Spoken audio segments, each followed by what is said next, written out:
Welcome to the GunChannels.com lobby chat.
So I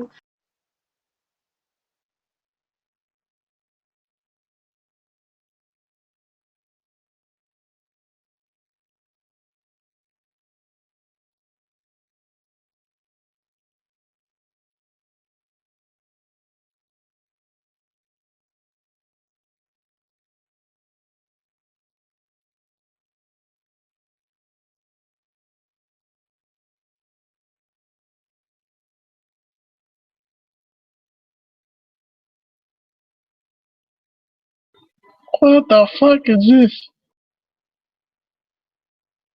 What the fuck is what? What are you watching? I'm actually at an old school drive-in theater. I'm sitting here watching Jack Reacher. Okay.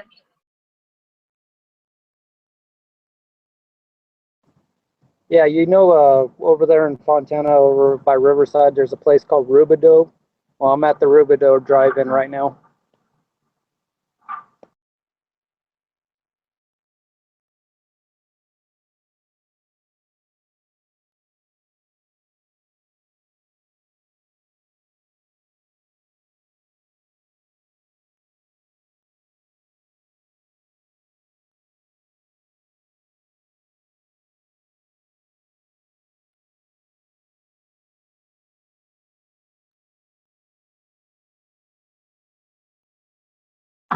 I'm not going to hang out too long though, because I don't want to get the video flagged for copyright infringement.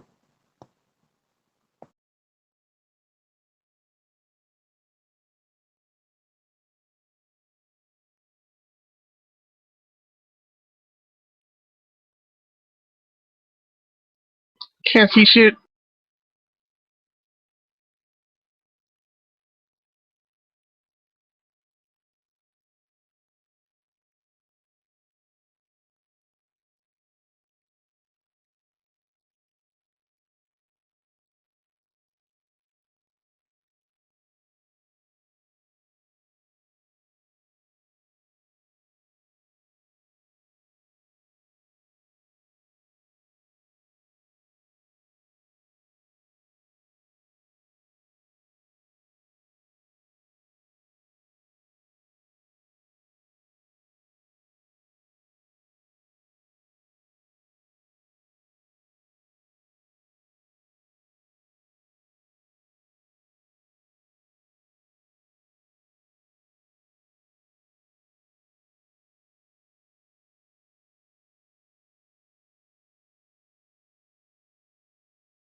this element innovation. Is that Now, Denver was saying something the other night about, I'm not asking you stuff, but can you use Keymon components on MLOC, or is it the other way around? I have used MLOC components on Keymon rails. And I'm not going to say like, oh, you can do this on every single rail. Like, but I have literally used MLOC like rail sections on Keymon rails, and they work just fine for me. Like this Strength Industries rail that I just put on for the bipod actually fits both Keymon and MLOC. What's up, Pink? So this rail is designed to work with both. But I tried Keymon on MLOC rails, it didn't work. But no problem. So What's up, Pink? you can see it really easily if you're like inside. Is that what you this one is Keymon, right? So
this How y'all doing? rail section has a QD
What are you looking at next?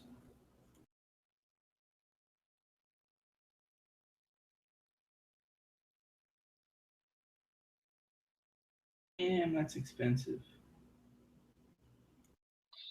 Nothing much, just dreaming, dude.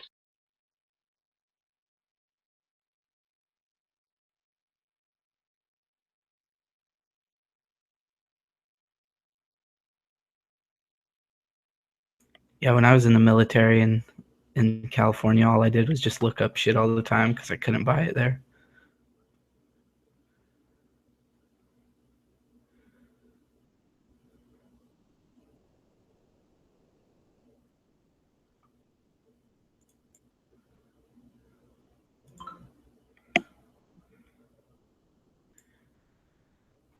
I'm just debating on whether I should go to 7-Eleven and get a Slurpee. I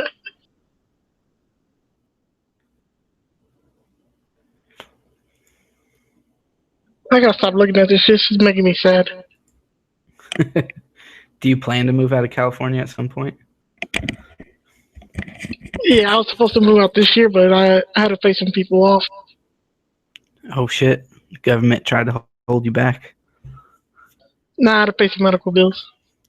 Oh, shit sucks. Obama didn't even cover my. Yeah, dude, I seen some people posting about that Affordable Care Act and how their shit's going up like $500. Dude, it's worse when the fucking people are trying to fucking tax you for everything now. Yeah. Yeah, I haven't even. Luckily, I haven't had to get Obamacare because of the VA. But that shit fucking sucks, dude. There's only like I got a buddy 2 that people. doesn't even trust the VA no more. He goes somewhere else. Yeah, basically, I keep the VA just in case, like, I get in a car wreck and have to have surgery or some shit, or I get fucked up somehow. Like, I don't go in there if, like, I got a fucking stub toe or a hurt vagina or something. I just fucking, it's like last resort. Yep. When I Don't used to trust volunteer anybody. there used to be a lot of shit going like that. Yeah. They're shady, dude. Well, not shady, but I just know that a lot of the time it's like, all right, file this paper. And then you come back with the paper and they're like, oh, but you got to file this paper to file this paper. And then you're like, what the fuck? And then something's messed up. They just kick your paperwork back and make you start all over. They fucking look at you angry as fuck. Yeah. The ones around here are all like fucking, they're like 5'2" and 280 pounds. They ain't got shit better than you. Like, what are you here for? Another motherfuckers. Yeah. Yeah, that's why I got kicked out. This World War, this fucking Vietnam vet, he can't talk right. And she started screaming at him. I told her not to be screaming at him because he gets him. He's not right. And then he's the only one that trusted me there, so he fucking. I got put in the office. I got told I'm not supposed to be stepping foot on premises no more. Jesus. Yeah, some bitches there are fucking. They think they're the hottest shit ever. I don't know. They must think they're a fucking billionaire or some shit, even though they're working there. They just have this whole like mentality, like I can't be bothered with your problems, even though that's their job.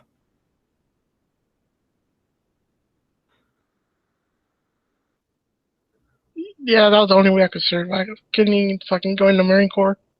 My fucking vision. You say because your vision? Yeah, I got an eye disease. Oh, that sucks. I was gonna say if it was just colorblind, there's like jobs you can pick. But Shit. I saw this badass video from the Mosul invasion right now. This fucking suicide bomber was driving a truck at the group of these Kurdish guys. And as it was coming forward, it gets hit with a rocket. And you see it just like start doing 360s because it got hit. And then the motherfucker, some dude that's like got the best aim in the world, fucking hits it with an RPG and do. I was like, holy shit, dude, that was badass. Did Yeah, you see that? which is the one when they drive up a fucking truck full of bombs and they try to go into a what was it a fort or something like that,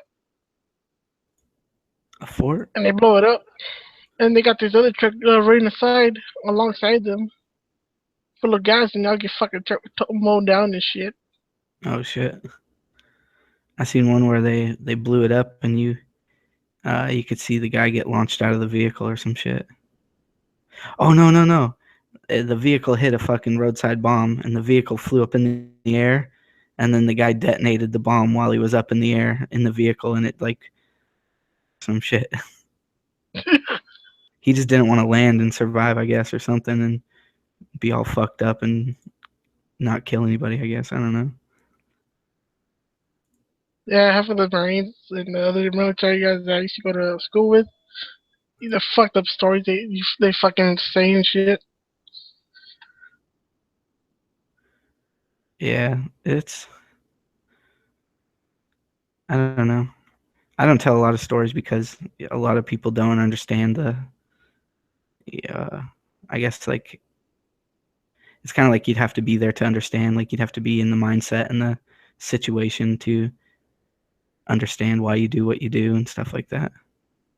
Some people just look at you like you're crazy when you laugh about when you laugh about certain things. And Yeah, I got used to it. yeah, I was in school and I was telling a story, and this guy looked at me like I was the fucking worst person in the world, and I was like, okay, I'm never doing that again. Don't bring this shit back up again and make that a note. Yeah. Yeah.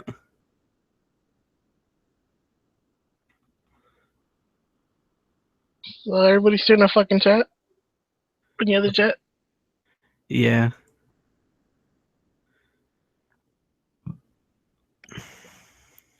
I fucking That's a fell asleep here. long ass chat. The after chat is gonna be good. It's probably gonna be reiterating the same thing. Yep. I was watching and I kind of was falling asleep and shit. You trying to get that badge or whatever? Nah, I was falling asleep while watching it. Uh.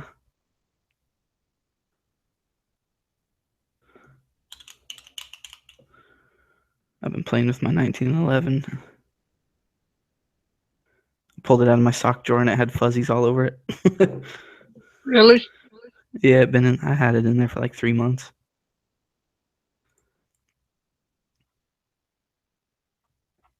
I had an uncle who had what was it, forget what year, but it was a 1911, but I do not remember what kind it was. But it was in Mexico, and the way he had to hide it, because it was a 45, he just put it in a tub full of Vaseline and wrapped it. What, to get it there or what? Nah, just to hide it. Oh. What do they do if they catch people with guns? They take that shit away from you. Oh. Do they beat you and throw you in jail? No, they ransack your house and steal whatever the fuck you got. Yeah. Yeah, the other night when we were talking about, or you were talking about Mexico's trying to fucking fix everything, clean house or whatever. Those other guys were kind of like making a joke about it, but dude, that shit's serious, man. That's really what they're doing. It's hard to describe when people fucking get tired of the shit and they just start raising arms. Yeah. No, it's good, dude. I want Mexico to do good, man. Dude, I've been in It's Mexico fucking since 1998, dude. yeah. Just because how bad it's been, or what? It started in 2001 or 2000, and that's when it got bad. Yeah, I know there's been more deaths in Mexico than all of Iraq and Afghanistan. Sent the cartel to Mexico. Once they sent the cartel to Afghanistan, see what the fuck they do. Yeah. At least motherfuckers know how to shoot. they're like they're like, Ramon, why'd you bring the chainsaw again, dude? You don't need that. I'll be right back, dude. Alright.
What the fuck is this?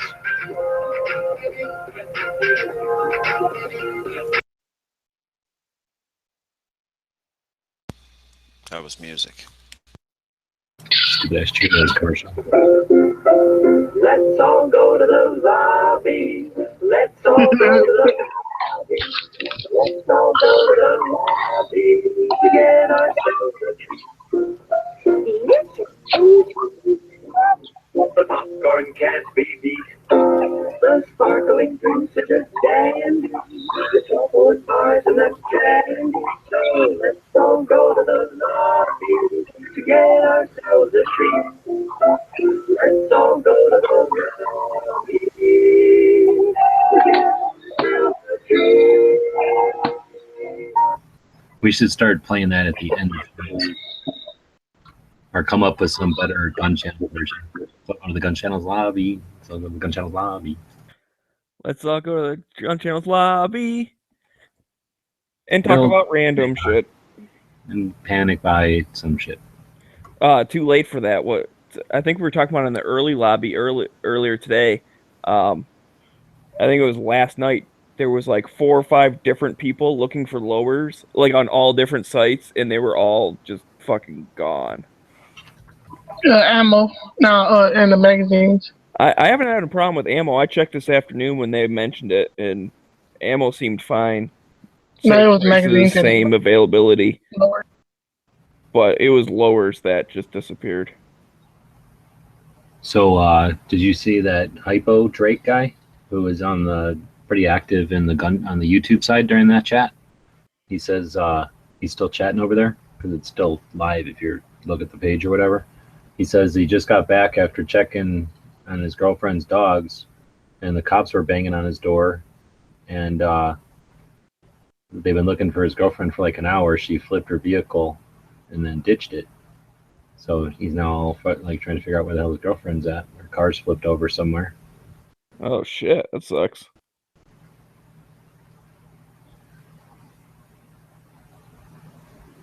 Yeah, I guess the dogs weren't with her, so I guess that's good. But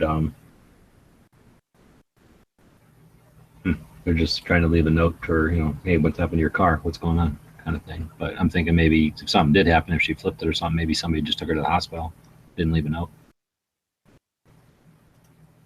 In the rush of getting somebody to the hospital, you might not think about what you're leaving there. Right. She got abducted by aliens. That could be it too. And then her car just went out of control and flipped over. That happens a lot. Yeah. When they what do they call that? When they zap you out of the driver's seat, teleport you. Yeah. They beam you up. I mean, on one hand, you should be you're like, wow, my girlfriend must be pretty good looking if the aliens are going to grab her. But on the other hand, you're like, dang, you took my girlfriend.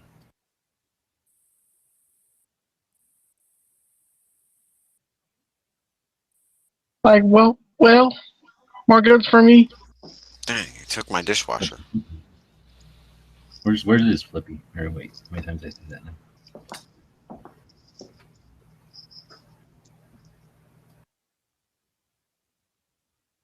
All right, well, my dog's been too quiet for too long. I'll be back.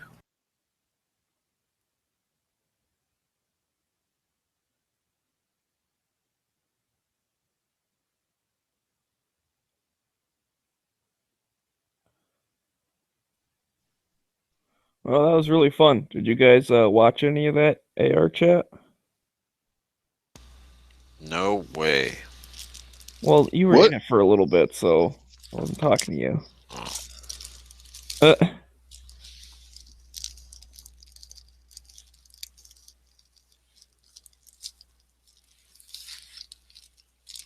Guess not, huh?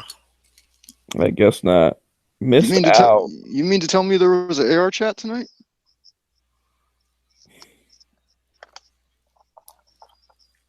I'm not talking to you either. What chat? Dead horse build a AR. Yeah, slowest AR builder ever. Jesus, dude, you took 4 hours to build an AR? Get some skills. I hope he's listening. but it's probably not. He's probably still looking for that damn backup site. Did he say what kind of site it was? I don't remember. He might have. He might not have. That rail was pretty cool though, where the front sight's actually built into it and it flips up. Yeah, I like that. I forget what kind of rail that was though. It was pretty cool. I think he said it's on their 10-inch version, but it was like $180, and their 10-inch version is probably 150 or some shit. I'm trying to rebuild my pistol to make it different and better.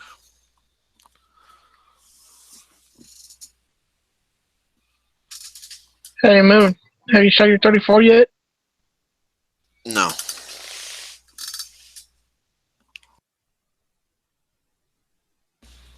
Shooting it tomorrow.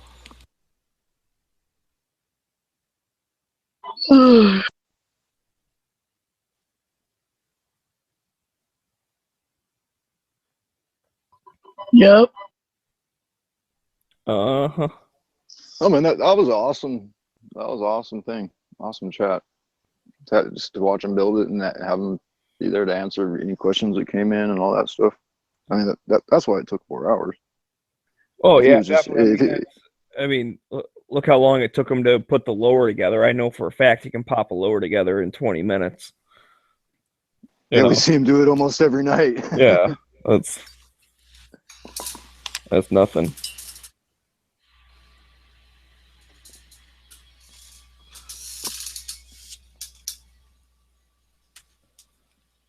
Yep, I'm afraid it's too late for us to start that hobby. Yeah, it might be. Hillary's gonna ban all that, and even if she doesn't, the panic will. Could you imagine, man, banning with no grandfathered? Could you imagine taking that Red Riding Hood gun and having to go turn it into some drop bucket for $50 or some shit? Yeah, right. Like, that's the thing that people really don't get when they're like, well, you know, it's like you don't really need them, and you know, it's a buyback, so it's not that big of a deal. It's like, first off, it's not a buyback because you never bought it from them in the first place. It was But mandatory. secondly, you're not, yeah, it's mandatory, and you're not getting your value back. Like when they do the volunteer ones, they give you like a freaking $100 gift card to a grocery store or something. And it's like, I guarantee those guns are worth more than $100, unless you got the people that are gaming the system that purposefully bring in a bunch of broken pieces of crap. They're like, I bought this at a flea market for $10, and now it's $100.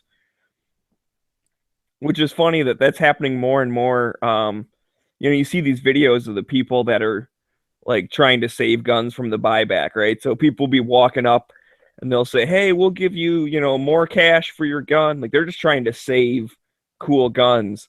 And the peoples will look at them and they just laugh. They're like, dude, I'm a gun guy too. This is a piece of shit. I'm just getting it for the money. It's like, I'm not turning any of my real guns in. This is just a rusted revolver that doesn't even work anymore.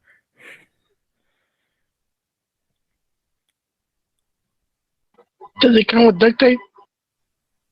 Some might. I'll buy. Just duct tape that grip up.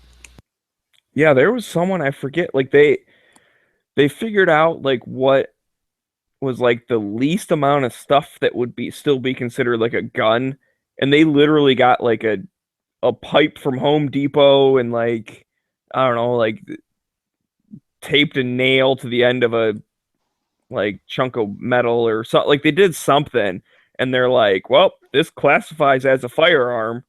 And so they took like $7 worth of stuff and turned it in at a gun buyback. Wasn't that like Dimitri from Ares Armor or something? I don't have any idea. I could have just pulled that out of my ass. I don't know. I've never even heard of that person, but I remember seeing it or seeing someone talking about it, but that's the thing. That's the thing to do. It's I've been kind of bummed. You know, I haven't seen any buybacks in my area. because I've always wanted to either do something like that or go down there and see if I could, buy something off the people.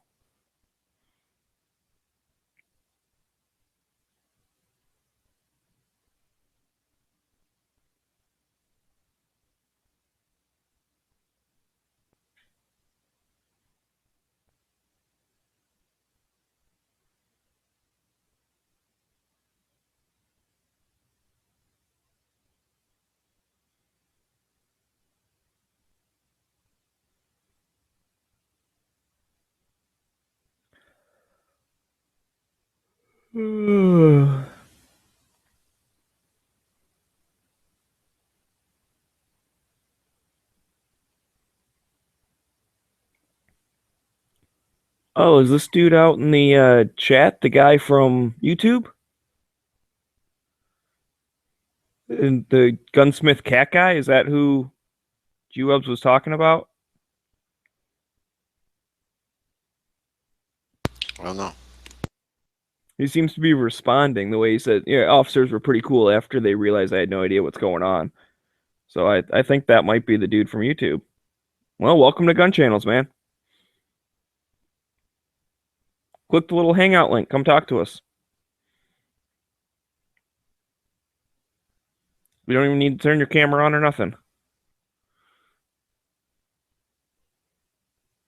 Just need a microphone.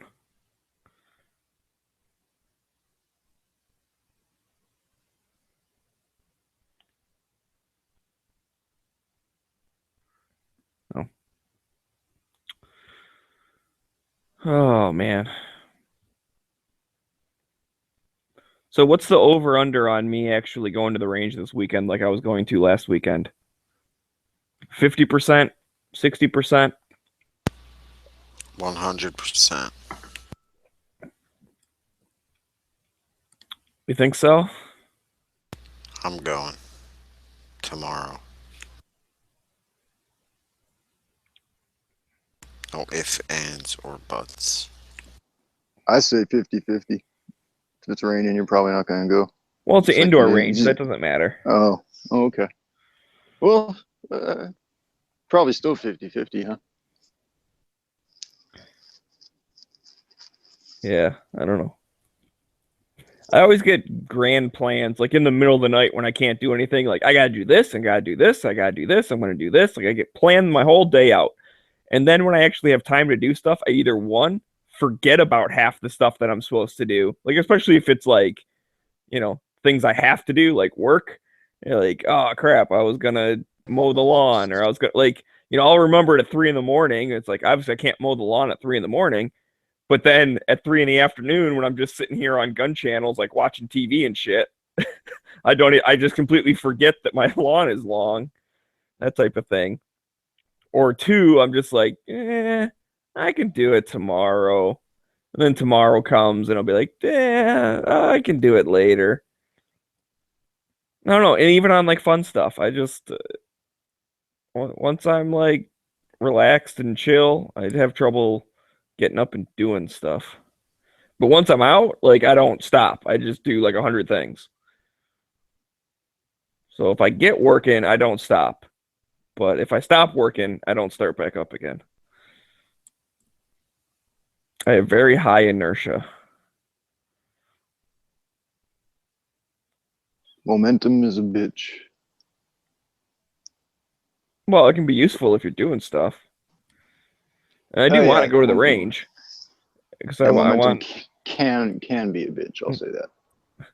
But that's the other problem, though, because if I go to the range and I rent, like 3 or 4 different single stacks, and I find one that I like, and they have it, I very well may just walk out with it.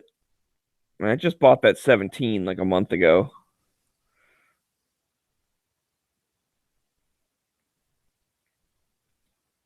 Well, I don't know.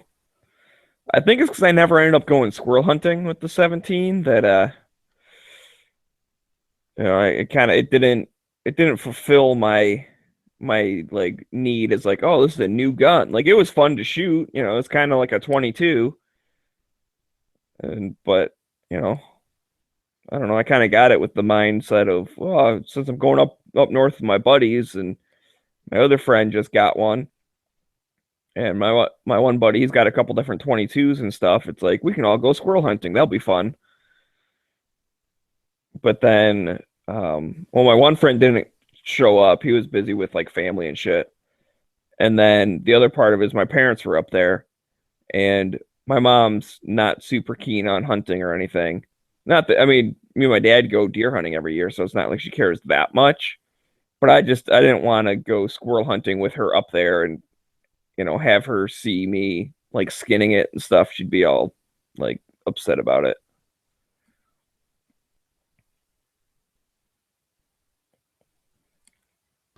What's up, gentlemen?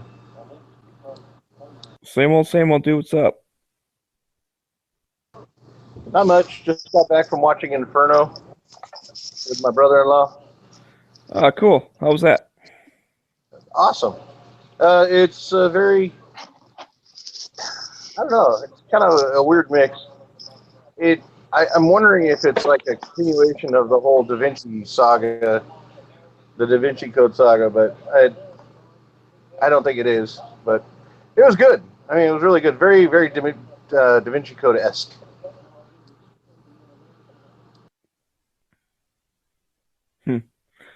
But wasn't that something, I think it's from the commercial, like there's like some virus bomb or something that they're trying to stop or some shit? Yeah, but it has a lot to do with like Dante, hence the name Inferno, Dante's Inferno. That's where, and it's... Is it still kind of like Bible mystery kind of stuff, or is it more like action? I would say it's more... there is action, yeah, but it's not like John Wick action. It's more, I don't know, how do you get it? Jason Bourne-ish, or a mix of Jason Bourne, or like in... I have mixture of both of them. Yeah.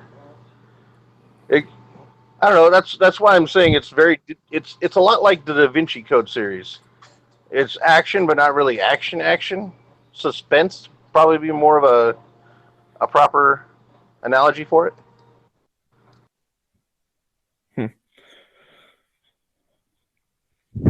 because I know the Da Vinci Code stuff was supposed to be. I actually haven't seen that movie, but I know it was more like there was some like missing book of the Bible and shit. Like it was all like, mystery, religious kind of stuff.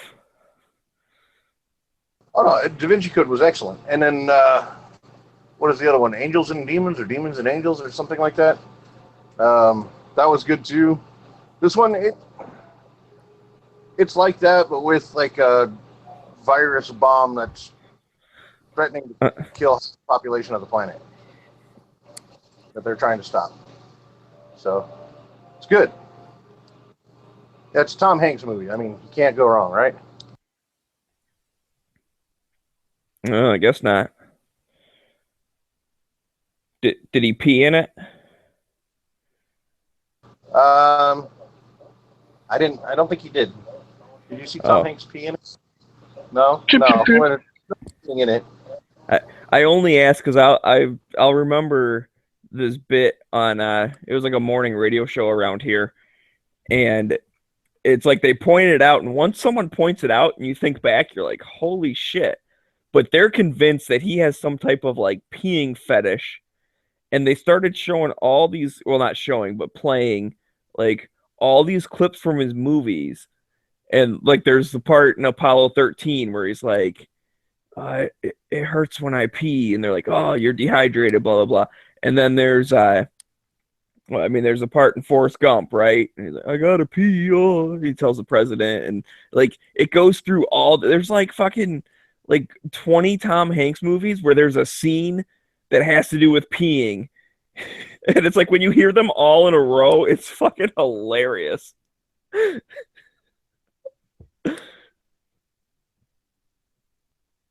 Can't remember some of the other ones, but they're in there.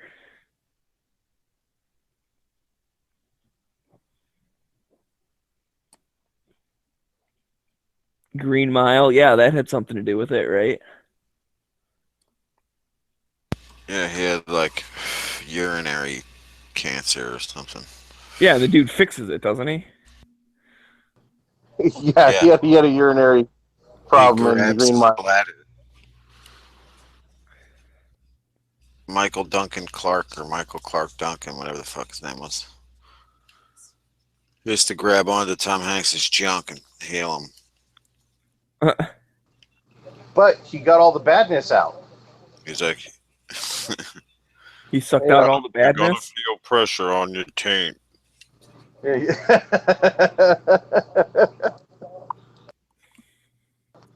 No, I was saying like I think his most epic peeing scene was in A League of Their Own.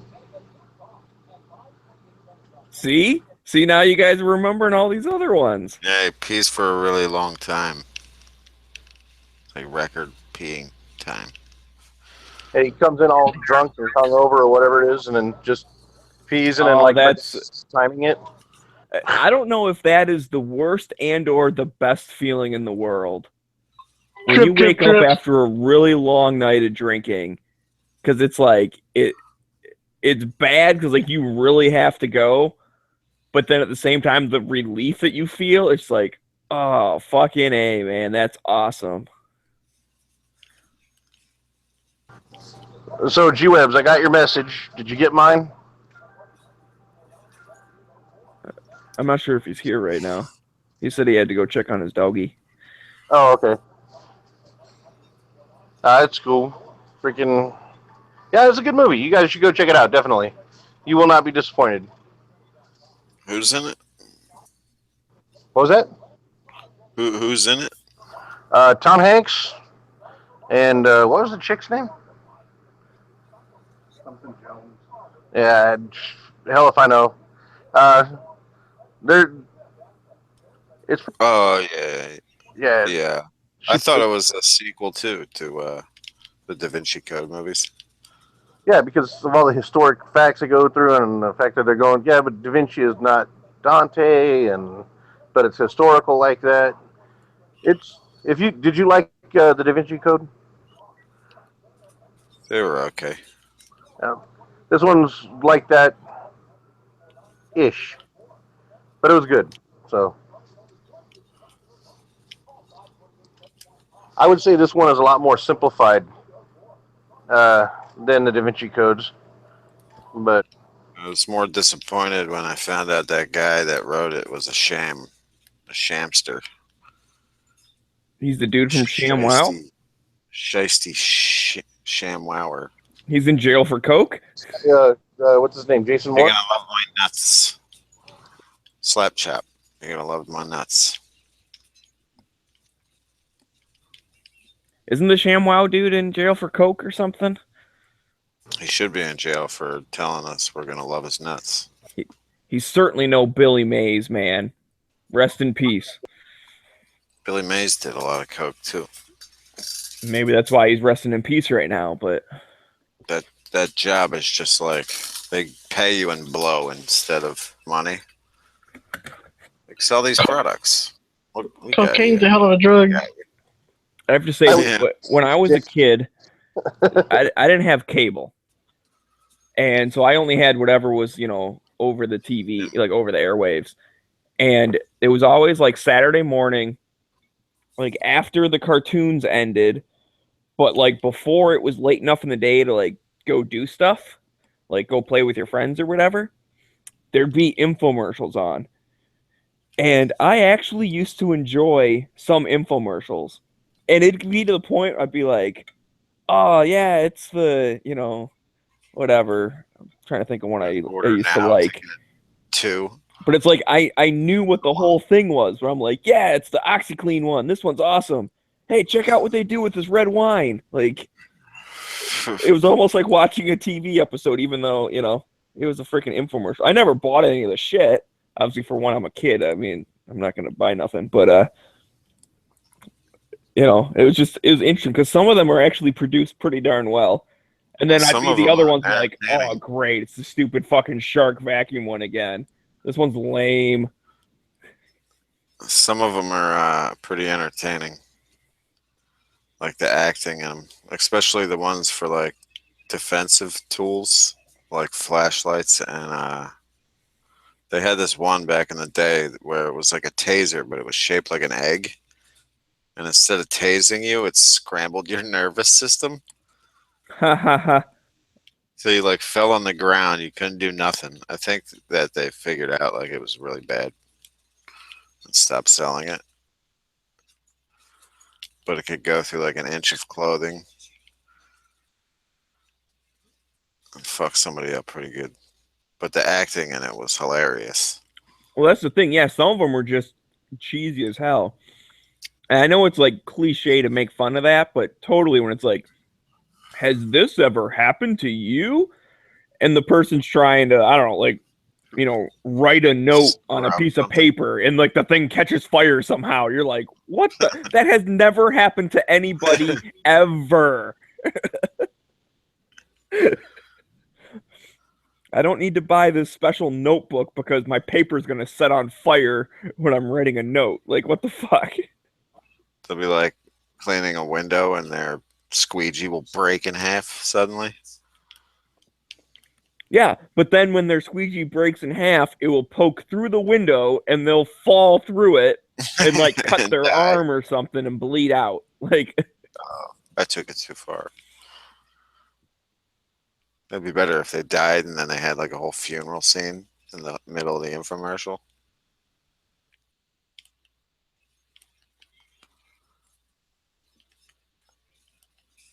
No. Huh? What? What in the butt?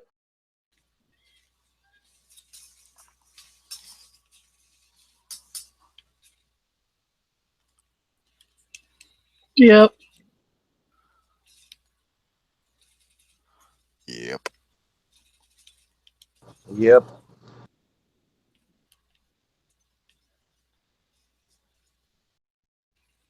I'm watching the exciting conclusion of Canadian Bacon at this point in time. Oh. So like John Candy's last movie.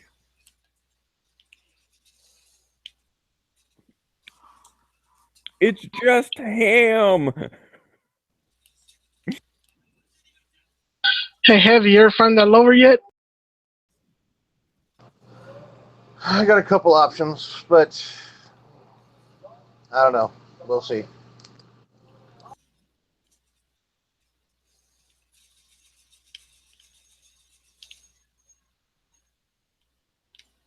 The struggle's real.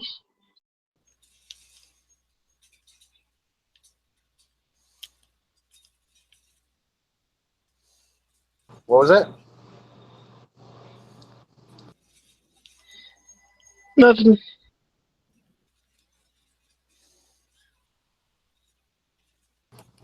One more time? Nothing. Okay. It's all right.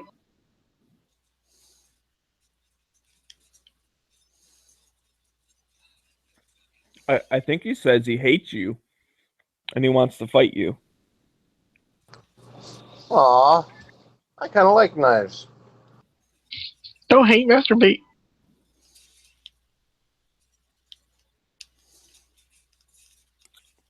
I don't think he likes you that much. That is a true statement.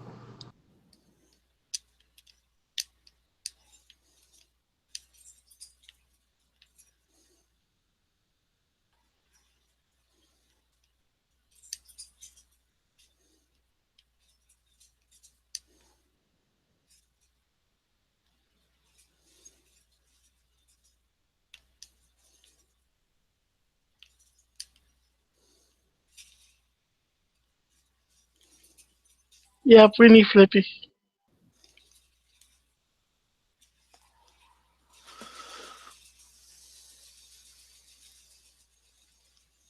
Someone bring hose. Someone bring strippers, and now we need Coke. He'll be here.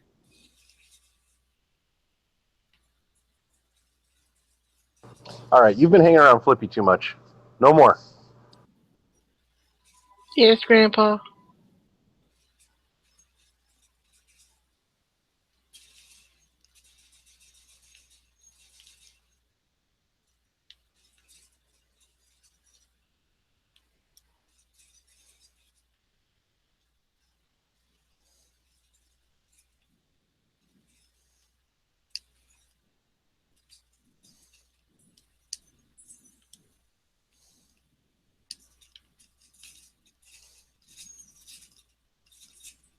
there any shows tomorrow?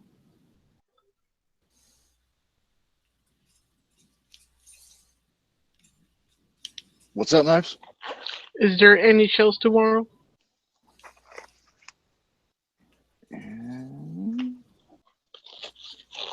I don't know.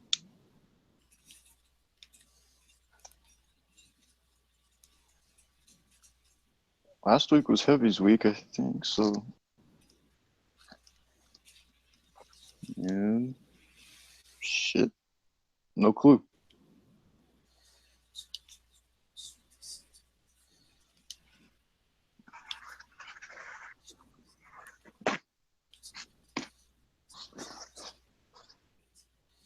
So I got all the rust off my Mini 14 magazine. I'm just trying to figure out if I need to go degrease it after I let it sit in that motor oil for 24 hours. Well, if I degrease it, then I'm just going to have to re-oil it.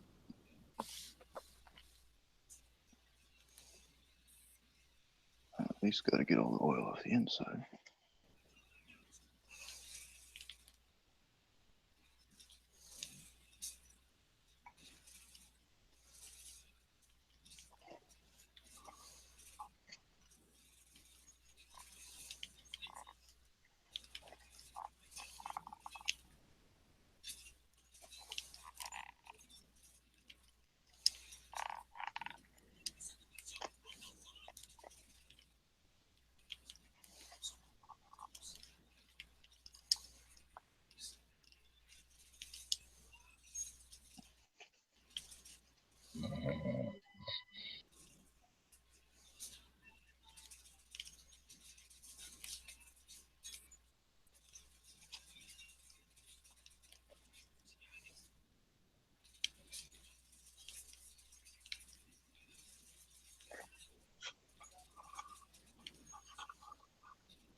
Pretty quiet up in here.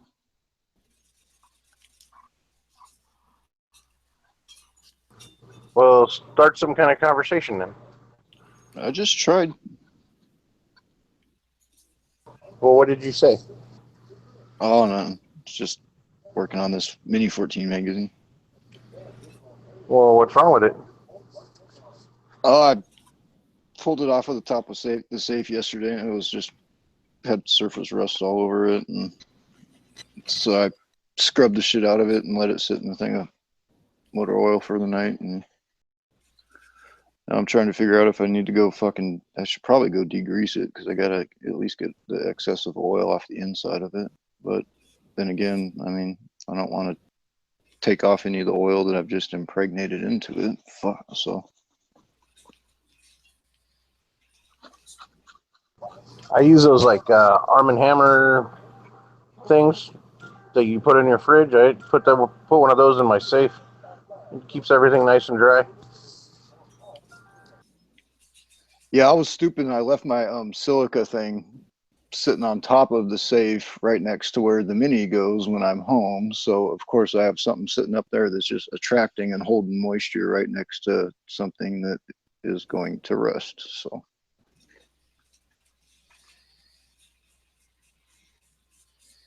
I'm a dummy.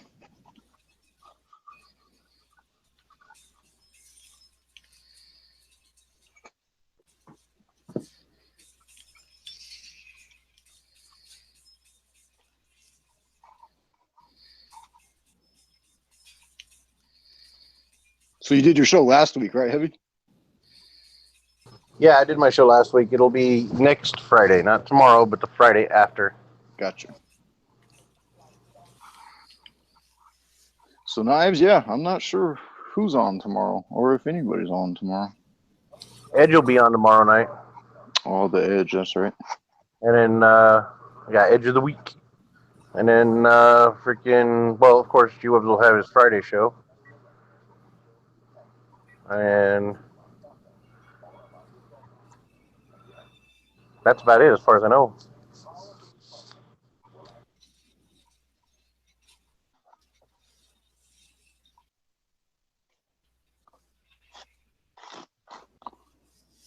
Where's that little flippy fucker? Probably out doing flippy things. Nah, I think that motherfucker's still sick. He was on all night last night after he had that Pepto-Bismol and whiskey. I thought that did the trick. That's probably what made him more sick.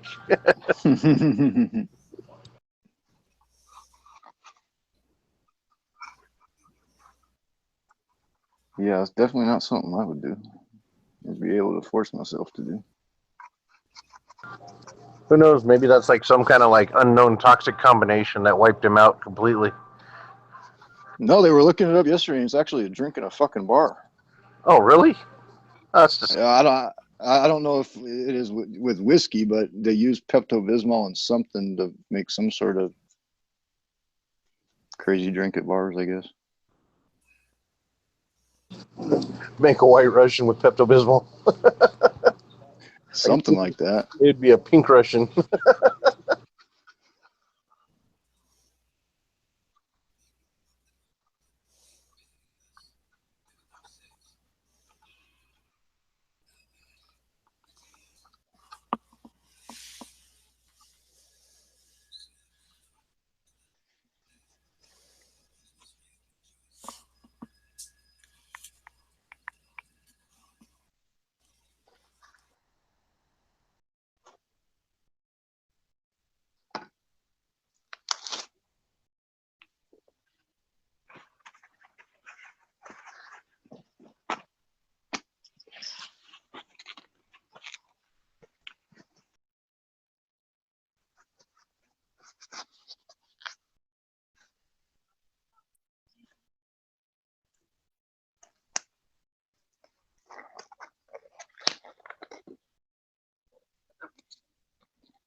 Yep.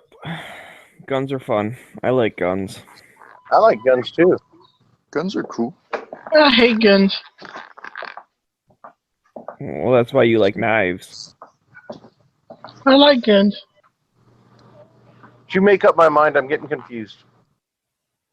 Your mind will be made up for you soon. Yeah, start liking knives pretty soon.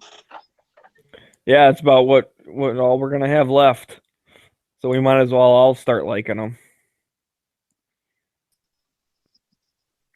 Until the New York laws spread, and then we can't have like one-handed knives or whatever they call them. Gravity knife. Well, that's basically, as far as New York's concerned, any knife you can open with one hand is considered like a gravity knife, right? Is that your new AR? Your AR for 2 there, Moon? No, it's old picture, kind of. It's what you use when 2 people want to kill each other. Yeah. At the exact same time. The dueling ARs. They're actually mating, but they can't make a baby AR because they're both the same gender, lower.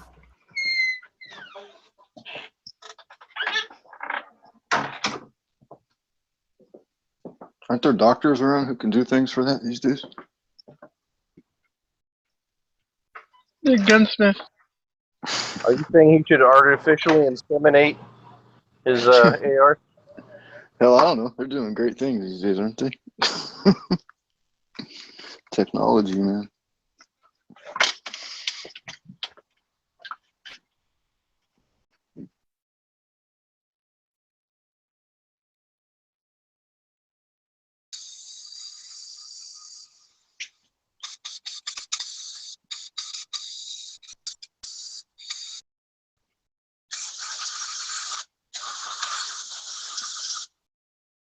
Could you huff your spray paint on mute? Can I do what? Never mind. Sounds like you're spray painting. I'm brake cleaning. I'm almost done. My bad. Oily hands. I can't go fucking rooting. So. He's for breezing. You're using brake cleaner to clean your hands? Yeah. Yep, it's the only way. Yeah, sure. No, I'm degreasing something. Using brake cleaner on a firearm? I'm using brake cleaner on a magazine.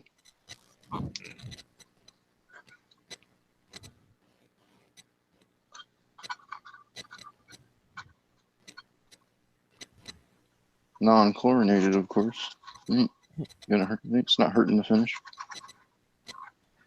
Well, how messed up is your magazine that you got to spray it down like that, though? I've only ever, like, kind of wiped them down and said, okay, they work now. No, dude, this thing sat in a thing of fucking Mobil 1 motor oil for 24 hours, so I gotta get some of that shit off of there. Why are you putting your magazine in motor oil? Oh my goodness, I stripped it down because it was getting the surface rust on it, so I scrubbed the bitch down, motor oil, and see what the hell happens. So now I'm putting it back together.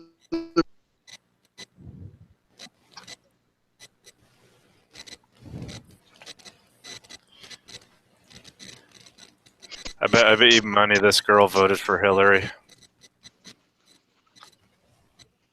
Not that I'm voting for Trump, but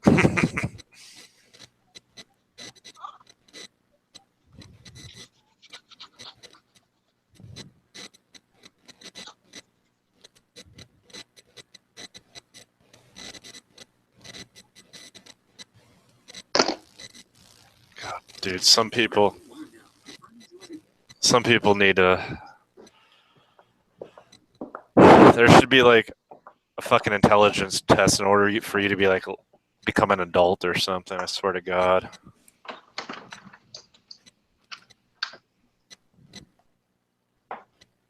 Who are you talking about? Article I linked in the side chat.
Hey, Gavin, you up?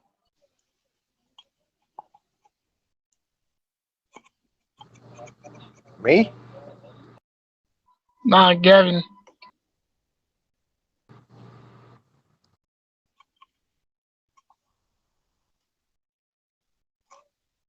Dude, I've seen him in the lobby like all day. I haven't heard nothing from him. Oh, you probably want to go take a slushy. Do you guys like sit here in the chat with the side chat not open? I'm on my phone, so I can't see the side chat. Yeah, right now. I'm on my phone too. Well, he's in the side chat. He's not. Apparently, his mic's not working. Oh. Here I was thought he was going for his 5th award snapper.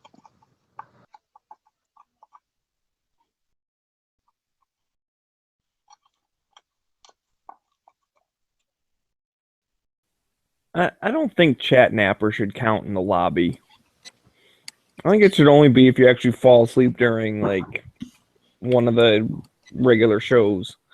Well, there's chat nappers, and then there's whatever Yankee does. Just staking his claim. Wouldn't it be like chat wankers?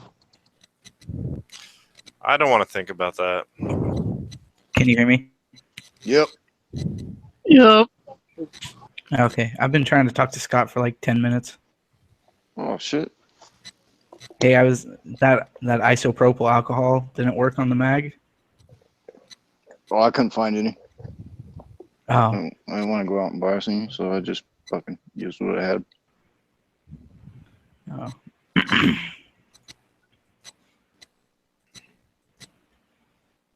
Cleaned up good though. I'm pretty happy with it. We'll see. What kind of mag was it? Mini 14 meg. Like a factory one or like a? Yeah, factory Ruger one.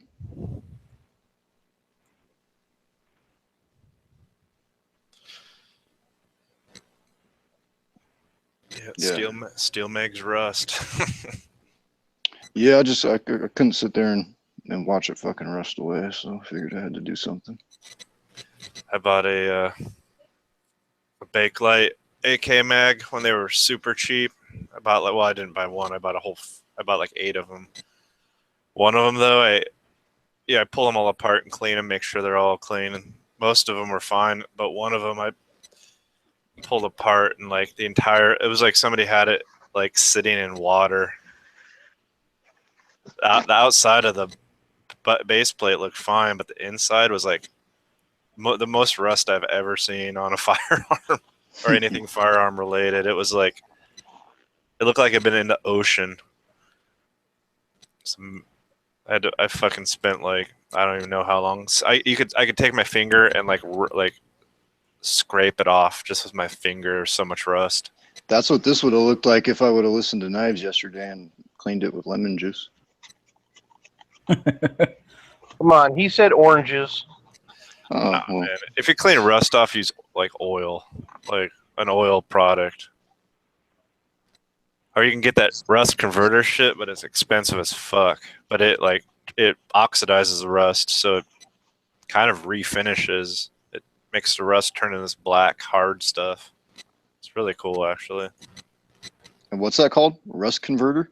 Yeah, it's like it's expensive as shit, but it basically oxidizes the rust and turns it into this black stuff, or turns it black. I don't know how to explain it. I actually know guys who build rat rods and all that shit. Yeah, a lot. That's how I found out about it. Is guys building rat rods and bobbers and choppers use it all the time. What would be cool is if you could spray it on there or apply it however you do and have it not change the color but still keep that patina and have it act more as like a clear coat that just stops everything and still gives you that cool. Well, if you coat it with oil, it won't stay. It won't stay orange, but it won't turn. It'll stay kind of a reddish brown. But yeah, that's the coolest rat rods that are, that they look like they're rusted through, but they just have that fucking awesome patina to them. Let me see if I can find. Yeah, the stuff's like the good stuff is like $50 for a gallon. Well, shit, my dad works at a light truck and trailer place, so they sell all this semi shit and axles and all that stuff. He could probably get some for me too. I don't know if I'd use it on a firearm, but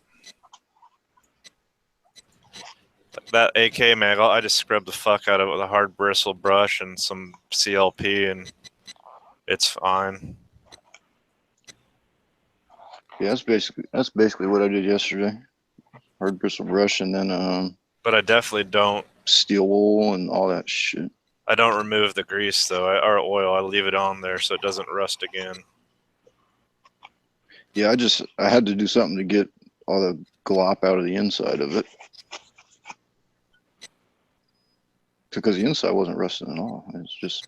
Yeah, but if you strip it out, you might end up with, especially with something as strong as a brake cleaner or carb cleaner, you'll strip it all away. And so the next time it gets like, a little bit of moisture in there, it'll start rusting all over again. Because you stripped it all out, like with a hard cleaner. So you'll just end up with another rusty mag, or the rusty mag all over again. Well, I think if it was chlorinated, I would have to worry about that. But with it being non-chlorinated, I don't think it's going to be all that. Like if it was chlorinated, it would have took the fucking bluing off when I was scrubbing it. It's not even that. It's just that, like the oil gets into all the little pores and crevices and whatnot, and if you use the cleaner, will take it all out. Like it won't take the finish off, but it'll remove every piece of oil, and the oil's all that's really. You can have the bluing or whatever finish is on there, but it doesn't necessarily mean that finish is protecting it from rusting. Especially if it's a blue finish, definitely not. Well, I don't know. I mean, this still feels like it's awfully impregnated with oil. I guess I'll see. Yeah. Live and learn. Keep your eye on it. Yeah, most definitely. Did it pit or did it just get surface rust? Just surface rust. I'm not seeing much pitting. Next time, instead of soaking it in motor oil, just wipe it down with some CLP, and that's really all you have to do. And don't maybe wipe off the rust with a rag, but don't remove this. After that, just leave it with a thin coat of CLP, and you'll be fine. Right on. I've had all kinds of shit rust like that, and really all you do is just a lot of CLP and a little bit of elbow grease, and then you just leave it like that. A lot of especially the bigger weapons we'd use, like 50s and Mark 19s, you would use a parts cleaner to scrub it out because it would get so fucking filthy. But then you would go back and you'd reapply a coat of CLP, because if you didn't, because it went through that chemical mix, that shit would rust in a fucking heartbeat. Like as soon as it rained or as soon as it got humid out, the gun would just rust. Well, that's basically what I'm doing right now. Is I got a rag that's got a very thin coat of the oil on it, and I'm just wiping it down. And people that use hard, especially solvents, like gun solvents, you got to be careful because you'll end up removing everything that's protecting it, and then they get especially you have to use a solvent when you're using lead bullets for sure. But if you're not careful and you leave solvent somewhere or don't replace it with a coat of oil, you'll just end up with a rusted bore. Sorry, what were you gonna say, Heavy? I didn't mean to cut you off. I was just saying, if you got any heavy pitting, get some emery cloth and some gun oil and just wet sand it. Yeah. You can get SOS pads at the hardware store that don't have they're not SOS pads, they're just steel wool. I shouldn't say SOS, but it's steel wool. And you can get it in all different thicknesses. That really fine stuff is with a little bit of gun oil. It's like magic. Well, that's what I was using as one of those. Actually, it wasn't a SOS, but it was sponge on one side and then basically SOS on the other. Yeah, it's the steel wool. You can get it. It's just steel wool with no soap, and it's you can get it. They have different different. Yeah, and that's something else I was using yesterday is the triple or quadruple zero steel wool. Yeah. I'm doing what I know how to do, and Perfect. Starts rusting. I'll figure it out. But looks a lot better than it did. Feels a lot better than it did. Still got a nice coat of oil to it. So motor oil works good in a pinch, but it's a different viscosity than gun oil. And that's when you can run into problems because like gun oil, you could soak it in a thing gun oil and this will drip dry it, not even like wipe it out, and it'd be fine because it's a thinner viscosity. But motor oil, you got to remove it all, and that's the thing. Like when you lubricate a weapon or a weapon part, you don't really want to have to strip off all that lubrication or all that protectant. Not even lubrication. It's like, you know, the shit's protecting it from the elements. Yeah, dude. I mean, I totally felt weird spraying it down with the brake cleaner on the inside just a minute ago because I let it sit overnight and let the pores fill up with that. But I mean, it is what it is. I wasn't going to be able to get it out of the inside of the mag just with a rag. You know what I mean? I've seen guys actually use motor oil in a pinch because they didn't have anything else, but you know, whatever. Well, I wanted to soak it in something, and I don't got enough fucking good gun oil sitting around to just put in a Ziploc bag and let the thing sit. So not only that'd be expensive as fuck. Yeah, exactly. So I was just like, let me see what we got in the garage. I mean, you could even use like a fucking like vegetable oil. To be honest with you, you could use any kind of oil to soak it to neutralize that rust. Yeah, I didn't even think of vegetable oil. Yeah, it doesn't have to be petroleum based to work its magic. Hey guys, I'm gonna split. I'll talk to you guys in a bit. Take care, man. Later, Heavy. Later, dude.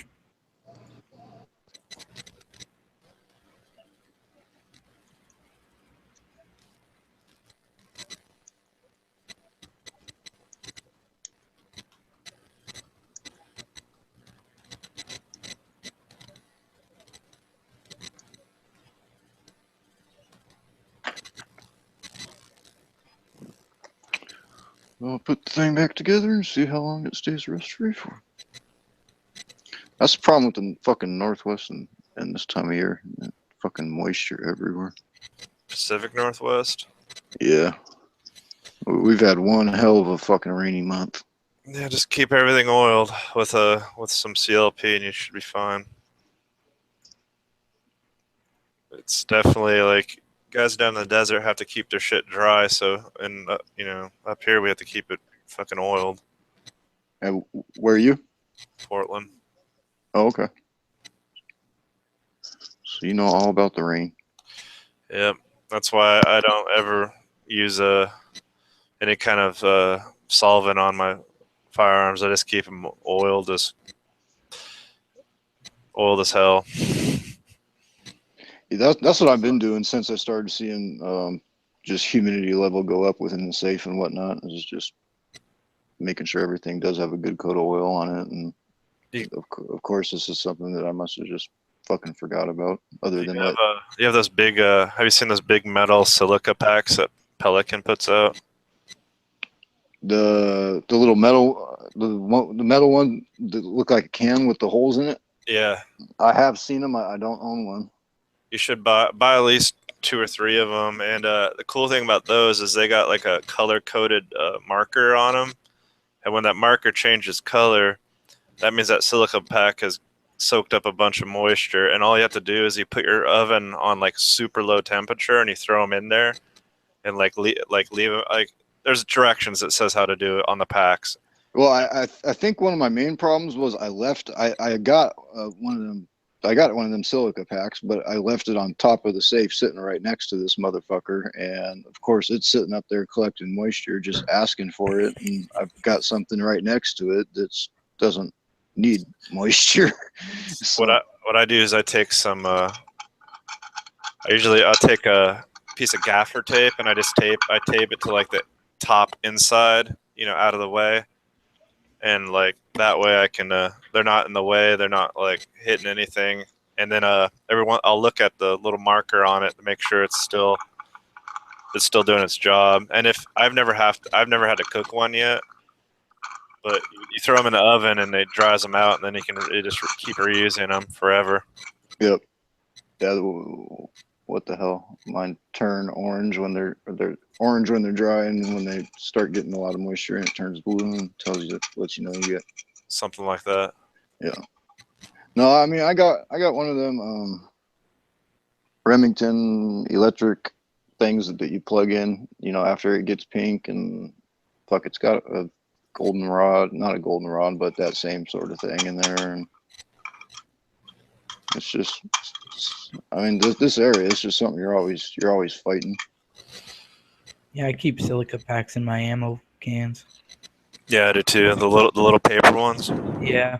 Yeah, I do too. Ones that come in your shoe boxes.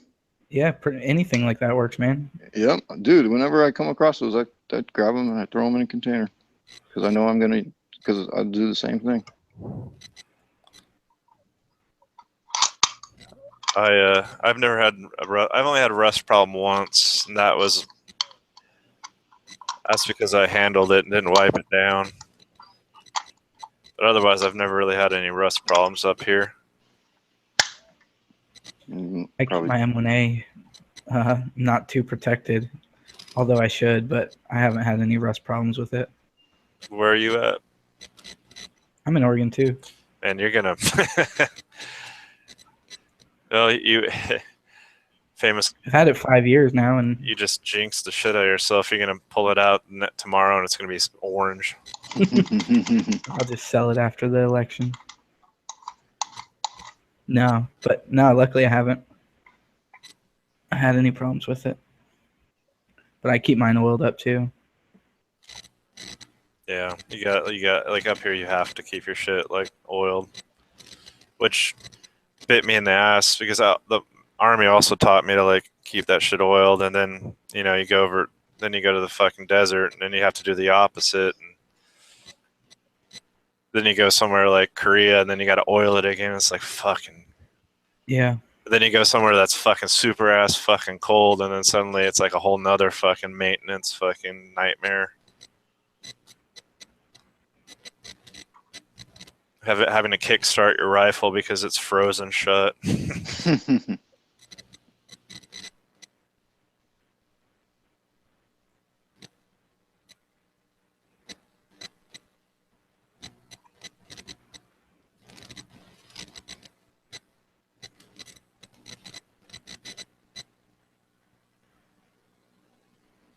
Oh shit! I'm about to kill my phone.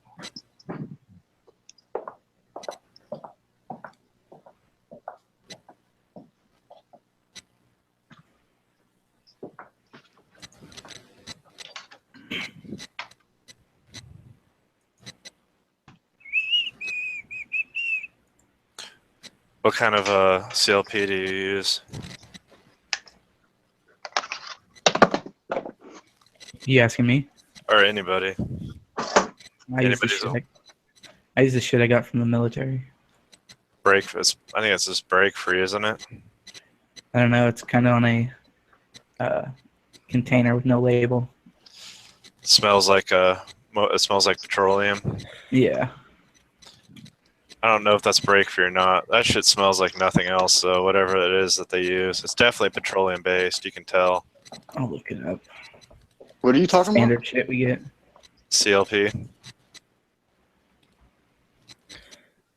So I use the Rand brand CLP, but that's why I got it free. It seems to work good. Yeah, I use Slip 2000. Oh yeah, I like Slip. I got one of those. You like free little tube of it or whatever. In fact, I keep one of those in my range bag in case for whatever reason if I'm out and it's like I just need a little quick cleaning or a little lubrication or whatever. Then it's the perfect size, that little tiny tube. Yeah. So yeah, it seems to work good. I try to be careful mixing my lubricants because not all of them are. Some are vegetable based, some are silicone based, some are petroleum based. I don't want to have them counteract each other. Is that a thing? Will they'll like react with each other and like get gummed up or something, or I don't know. Being safe? I'm playing it safe because it seems like if you have something that's like non-toxic or vegetable based or whatever Slip 2000 is based, and then you have something that's petroleum based, it just seems like they wouldn't go well together. You know, it's not like you would pour synthetic motor oil mixed in with like non-synthetic in your car or motorcycle or whatever. You know what I mean? Well, sure you would. They make synthetic blends, right? I mean, I know it's but I'm not going to be specifically the one. done, but But I'm not going to be the one blending it. That's what I'm saying. right.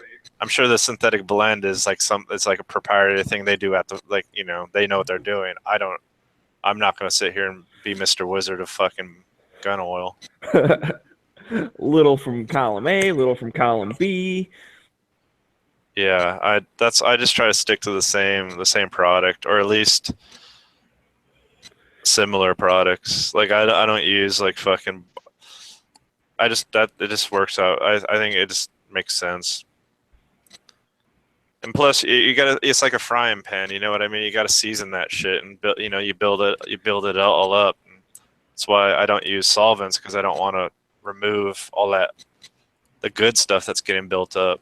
Right, the protectant part of it that kind of soaks into the metal and seals it up. Yeah, you know, if your kid took your fucking favorite frying pan and threw it in the fucking washing machine or the dishwasher, you'd probably want to strangle them. Well, I don't have a cast iron frying pan, so you don't have to worry about that, I guess. But then you're not a man. I know. I need to get one. But that's how you cook bacon. Yeah, that's like when my girl moved in with me, she was like, "You don't have a cast iron one?" I was like, "No." She's like, "How are we gonna cook breakfast?" And I was like, "That's a good point." Yep, and like that's the thing. That's how I treat my firearms. Is I treat them like I don't use water and I don't use solvent unless I use it on the bore for like a 22, or if for some reason I'm shooting lead bullets out of a revolver or something. But even then, like, you know, like if I shoot a box of 30 lead 38s through one of my revolvers, I'm not gonna fucking run solvent down it. You know, yeah, the COP is good enough to clean that up, right? Yeah, like, but if I shoot 400 rounds from my 22, then I'm definitely going to run a little solvent down the bore. But then I'm going to chase it with some CLP to make sure it's protected. But yeah, I don't want to strip that shit off, and I also don't want to mix my shit and have it react poorly or not do as good of a job as it should be. I think the Rand and Slip are basically the same. I think they're the same non-toxic, either vegetable base or not. They're non-petroleum based. Right. Yeah. Any of those non-toxic means they have to come from some type of plant material type oil. Yeah, I think you're all right mixing those. Have you ever heard of this stuff called Ezox? No. I don't know what base that is. It's supposed to be kind of the same thing, but they talk about how it soaks into the metal and you got to let it sit and wipe off the extra and all that stuff. And that was one of the first ones I used, and it's like I'll wipe down the outside of my gun with that and just kind of let it soak in, and then I've cleaned it like normal, and then every once in a while I might put some more on before I store it for a long time, like my hunting rifle or something, because it's getting more rain and snow and shit on it, and it does seem to do a really good job at the protectant part. I don't trust it as a lubricant because it doesn't seem very slippery. There's everybody's trying to sell fucking a new fancy fucking. It was the Frog Lube thing is what fucking that whole fiasco is when I decided to go back to just regular old CLP and not fuck with anything fancy. Because that shit's a better. That's a better. The only time, if I use it now, it's because I'm storing something. Because it's like Cosmoline. You know what I mean? That's what it's good at. It's not a good lubricant. Right, and that's what I feel about the Ezox, because you can see it kind of soaking into the metal, and the first time you use it, you just douse it where it almost looks wet, and you let it dry for a couple days, and it's still kind of wet, and then you just wipe off all the extra, and everything's kind of soaked in. But all these manufacturers of these new manufacturers of like gun lubes or whatever, like whatever gun oil. It's like they remind me of like those old Wild West snake oil guys, you know, like trying to like sell their cure-all fucking elixirs on the fucking, you know, in the streets of some old West town. Like, and Yeah. all it is basically cocaine and fucking alcohol. See, And like, I'm surprised that no one's jumped on the snake oil thing. well, Because I mean, that would work for lubricant. Because oil it has oil in the name. yeah, well, yeah, I just stick to the, you know, there's proven brands out there and stick to them. Whether it's Barbasol, not Barbasol, that's fucking shaving cream. I use shaving cream on my AR. No, It works what was fine. what's the fucking that smelly shit that smells like cheese? Or I know Ballistol. Ballistol. There you go. And then there, you know, that. But see, that's tried and true. That shit's been around forever. Or Break Free or the Rem oil. Although that really thin Rem oil, I don't like that shit at all. It's too thin. Or like fucking Slip 2000 or that shit that you mentioned earlier. I've heard good things about that stuff, but it seems like everybody's trying to fucking jump on the fucking bandwagon. Well, I think that's one of the things that the market has keyed into, that gun guys tend to be like, what's the newest, coolest gadget, or what's the like. They're always looking for the competitive edge or the operator edge or whatever. Look at guys with like, I mean, like look at the like. Okay, I understand the pistol grip on an AR. That makes sense because, but like guys that like swap out they have, you know, they buy a Colt or whatever AR, it doesn't matter, I guess, but it comes with the bone stock AR stock, and like people like guys swap them out. I'm like, you realize that like you're not getting anything more from this butt stock than you are from that butt stock. Like literally nothing. Like it goes against your shoulder and like it means absolutely nothing. The pistol grip I understand, but the stock, like come on. And so guys are spending like $100 on a different plastic stock that does the exact same thing as the stock. Well, I don't know. I've seen some like the stock one that's pretty loose and kind of wobbly and stuff. So wouldn't that kind of affect accuracy? It doesn't. A, it doesn't. And B, like most of them aren't any tighter than that, the stock one at all. I mean, there are ones that lock down, but a lot of them don't lock down. They're just a different shape. You know what I mean? Right. I just got the regular like Magpul one. That seems fine, but this one I built it myself, so I could just. Yeah. See, that's different. That's different because you're not. I'm not throwing one out to put it on. I just started with that one. See, that's what I mean. That's different. If it comes with it, like who cares? But like I've literally watched people throw out their stock for the exact same stock in a different color and shape, and it's just like how much did that cost? $100. I'm like, fucking whatever, dude. Like, come on. At this point, you're just playing dress up with Barbie, you know. Yeah. So what? Yeah, like what you said earlier. It's totally like. That's, you know, it's the latest, greatest thing. That's why, dude, I mean, think of the industry, the gun industry before, well, I don't know if you're into it, but like the gun industry in the early 2000s was barely a thing. And then it just exploded around the time of the Iraq war is when it just fucking exploded and just became this insane industry with like everybody releasing like the latest, greatest bell and whistle that you could strap onto your rifle. Well, I think part of that was the assault weapons ban going away in 2004. Yeah, right? but so it was before also, that, people just kind of had what they had and they just left it alone. What I think really what it was more than it was that, but it was also like it was the things were being made for the military. Like, you know, Knight's Armament was making rails because the military went to a rail, and then other guys were like, well, we can make a rail too for that, you know, for guys that aren't in the military or what have you. And then it just kind of snowballed. Like, you know, suddenly, like, you know, they were like, well, we can make that too. And, you know, just kind of snowballed from there. I mean, Magpul started out as literally Magpuls, and then it blew up into a giant fucking, you know, everybody's trying to get a piece of that. Right. Well, and there's definitely there's probably some stuff that, you know, whether it's placebo effect or whatever, but Oh yeah. I say I'm all for it, you know, knock yourself out, whatever. But there's definitely this mentality of like you can buy skill. Like the reason I'm not shooting good groups is because, you know, I don't have the right hand guard or Yeah, something. right. It's like, well, and I know that's what I'm saying. That's kind of ridiculous. But Well, there's a point when you have to like.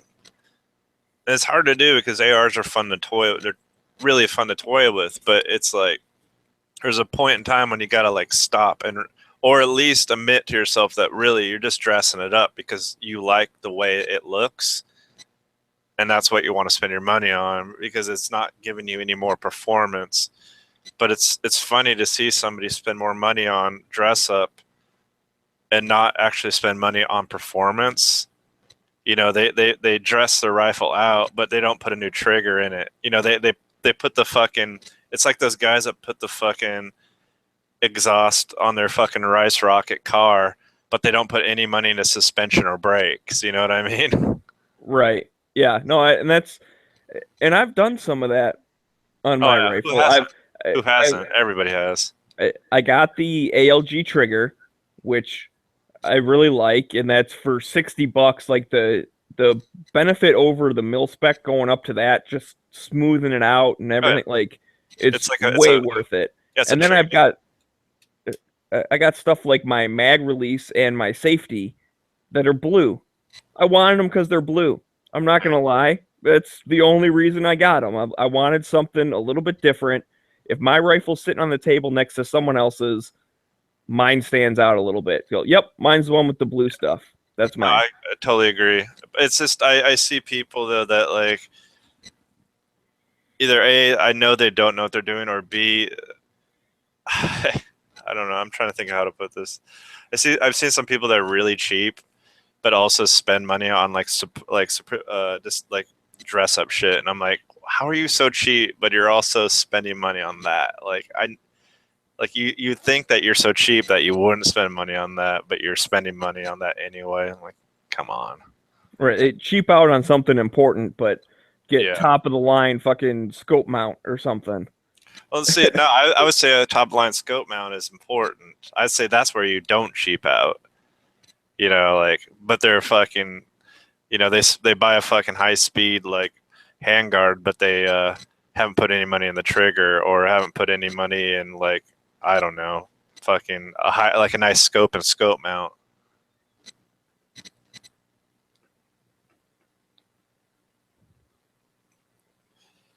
Sometimes you got to pull yourself back from the edge so you don't go overboard.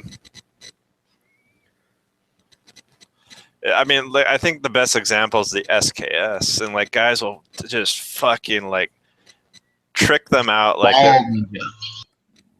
say what? Dead horse? Mall ninja them. Oh yeah, and it's just like you realize like you just dumped like so much money into that antique that like, tripled the price that you paid for it. And let's face it, that rifle bone stock is probably better than what you've done to it.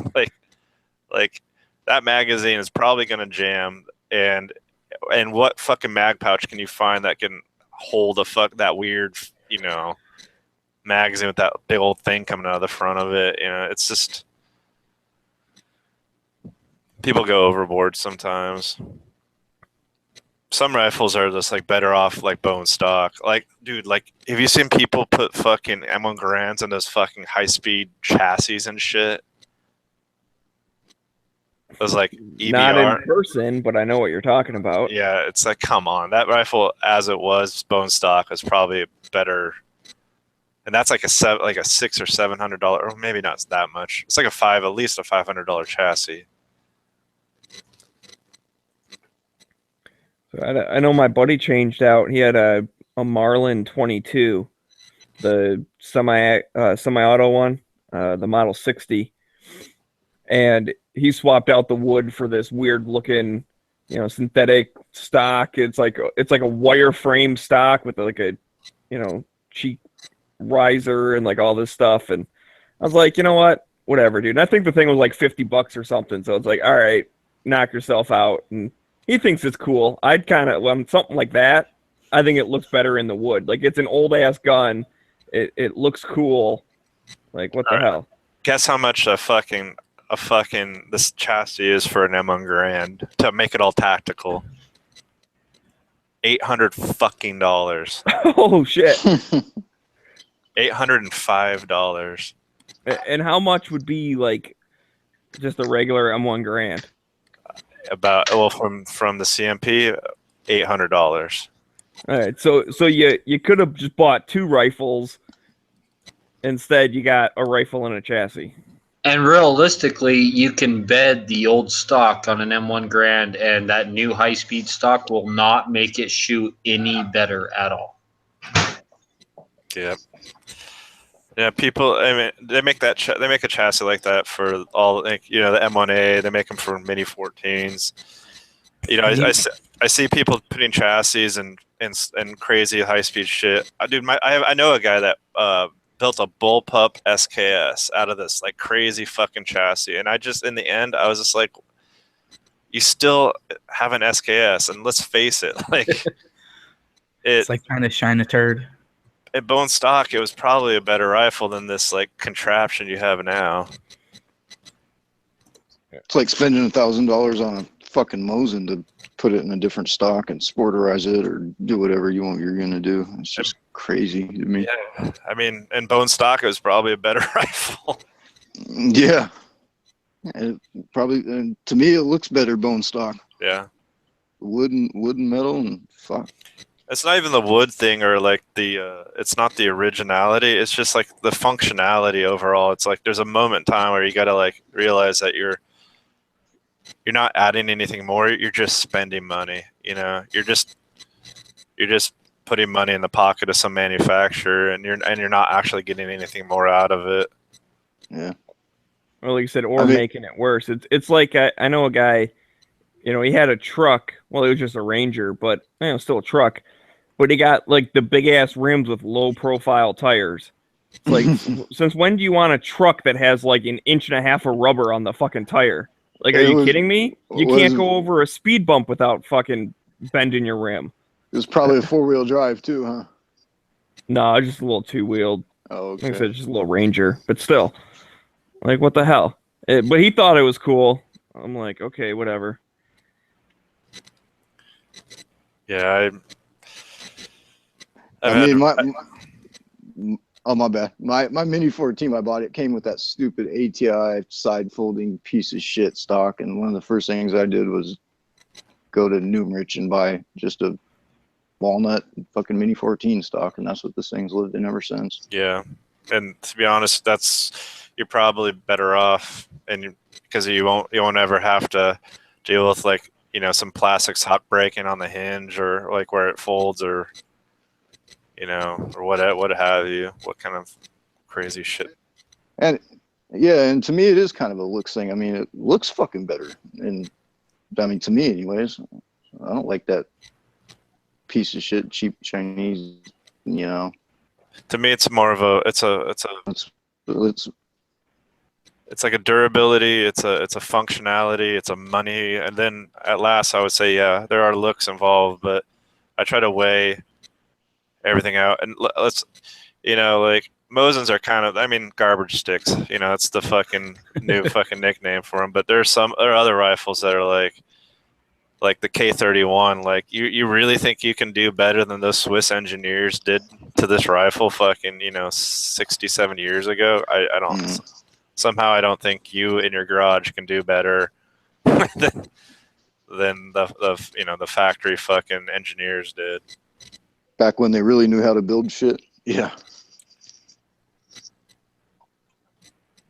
Yeah, I kept my M1A wood stocked. I just like it because I like that gun pure, wood stock, 20 inches. I could have bought whatever polymer stock or whatever for it, but I choose to stay with the wood. Also, a lot of those, not necessarily the polymer, but the chassis, man, they add like pounds to that rifle, or they can easily a pound and a half more weight. And that's not even that rifle. in a lot of cases, They're breaking up, man. The bone stock condition. But I guess for them it's all looks at that point, because I mean,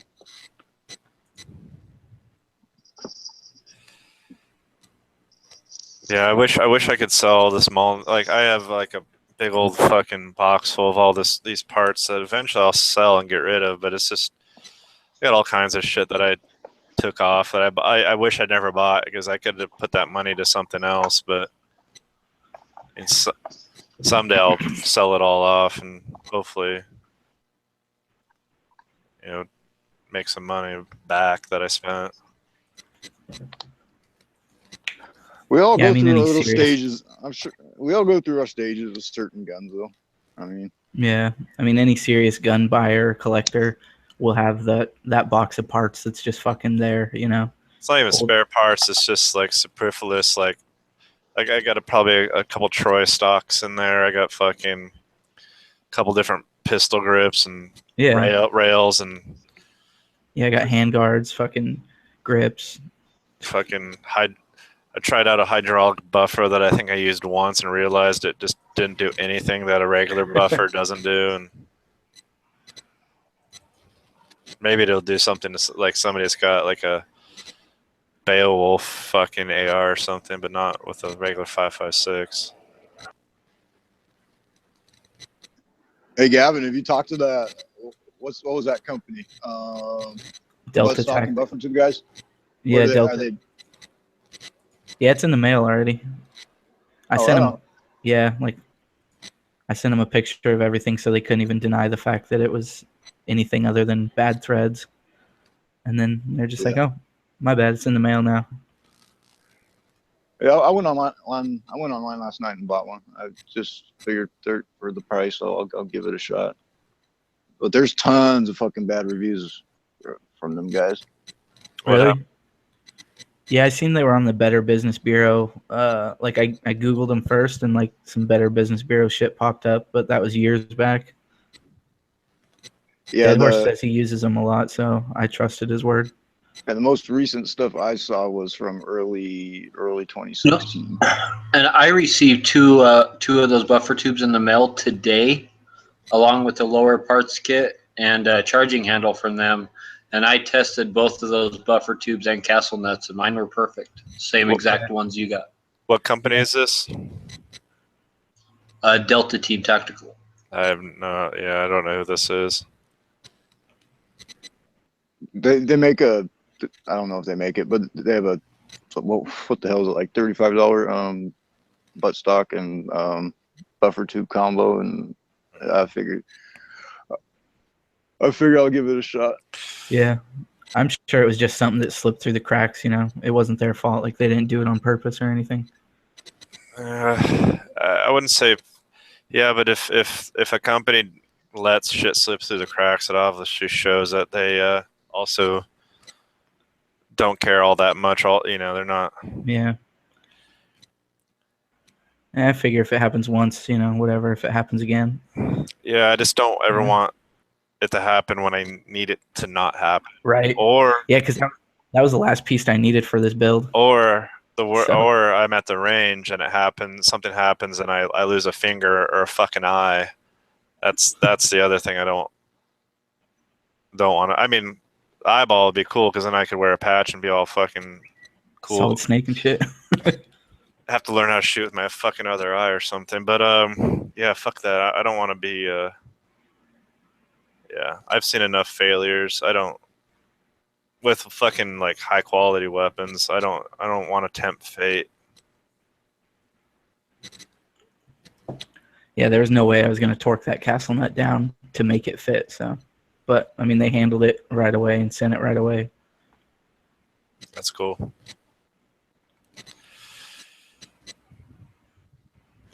I got to the base of the buffer tube, and it was like fucking canted. I was like, no, that's not right. Well, shit happens. Like, remember, like, didn't Flippy recently get like a Noveski part that was fucked up? And he got like what, a Battle Arms development Yeah, it was a thing that large was development talking thing. An order, but he called Noveski and placed an order, but then they sent him somebody else's order. Yeah. And his order. So he didn't get nothing fucked up. He just got impatient and then didn't wait for his actual order to show up, which was fine. So he just stole whoever else's. Oh, what? That was. No, I think he sent it back, didn't he? I hope he did, because No, otherwise, he sent it back so that they could fucking put the put the bolt in and headspace it for him, and he said they're sending it back to him. It's already on its way back to him. he had bought a barrel and a bolt and headspace and everything, and then he only received a barrel, and he called and bitched. So then they're like, "Oh, okay, sorry about that. It's our mistake. Send the barrel back. We'll put a bolt with it, match it up, and send it back to you right away, and give you this extra prizes for the hassle." So then he figures out that he just got some other guy's order and had called and bitched about it for no reason. And instead of being like, "Oh, I'm sorry, I'm just going to send you back your property so that you get it to the rightful owner," right? He's like, "No, I'm going to send that back so that they headspace it and send me back a free bolt carrier and bolt, and then keep it." That's bad juju. Yeah, Yeah. and You then get after that. doing That's what that- I heard. and No, then that's will go out of business. They'll be like, we were really at the end, but then we were like one bolt carrier away from going under, and we went under. So, and then his favorite. Well, it's a bolt carrier and a barrel, right? Because basically he got just the He barrel. like both things. You're right, and the charging handle that they sent him handle, yeah. because Right. they sent him the charging handle because they felt bad that they screwed up his order. Yeah, he sent the barrel back to get a bolt carrier matched to it and sent back to him. But the next day he got a barrel and a bolt carrier. He got his original order. He yeah. got the original thing. So Man, hopefully he should have called them up and said, "Hey, just don't bother sending me back that thing that I sent you because you can keep it." All right, I do have to give it to him, and I do hope he was going to do what he said he was going to do last week and call him and make it right. Ask him how much they wanted for it or whatever. Well, it's Flippy, so I'm going to assume he's not. Yeah, I think he's not going to talk about it publicly anymore. But yeah, he seemed pretty psyched at getting a free barrel and bolt.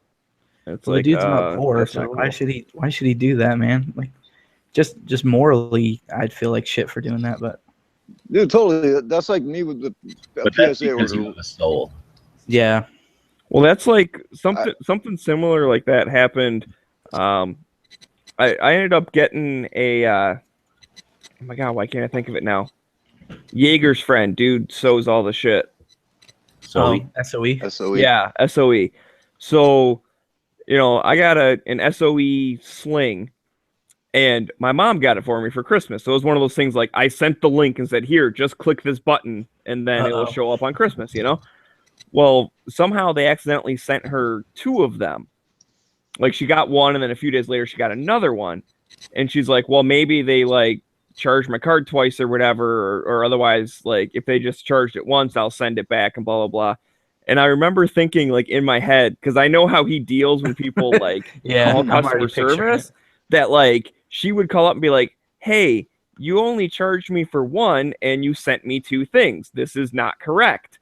And I just like picture being like, "You dumb bitch, just keep the free shit. What the fuck's wrong with you?" Like, and that would just throw her over the edge. I mean, I've heard my mom swear like 3 times my entire life.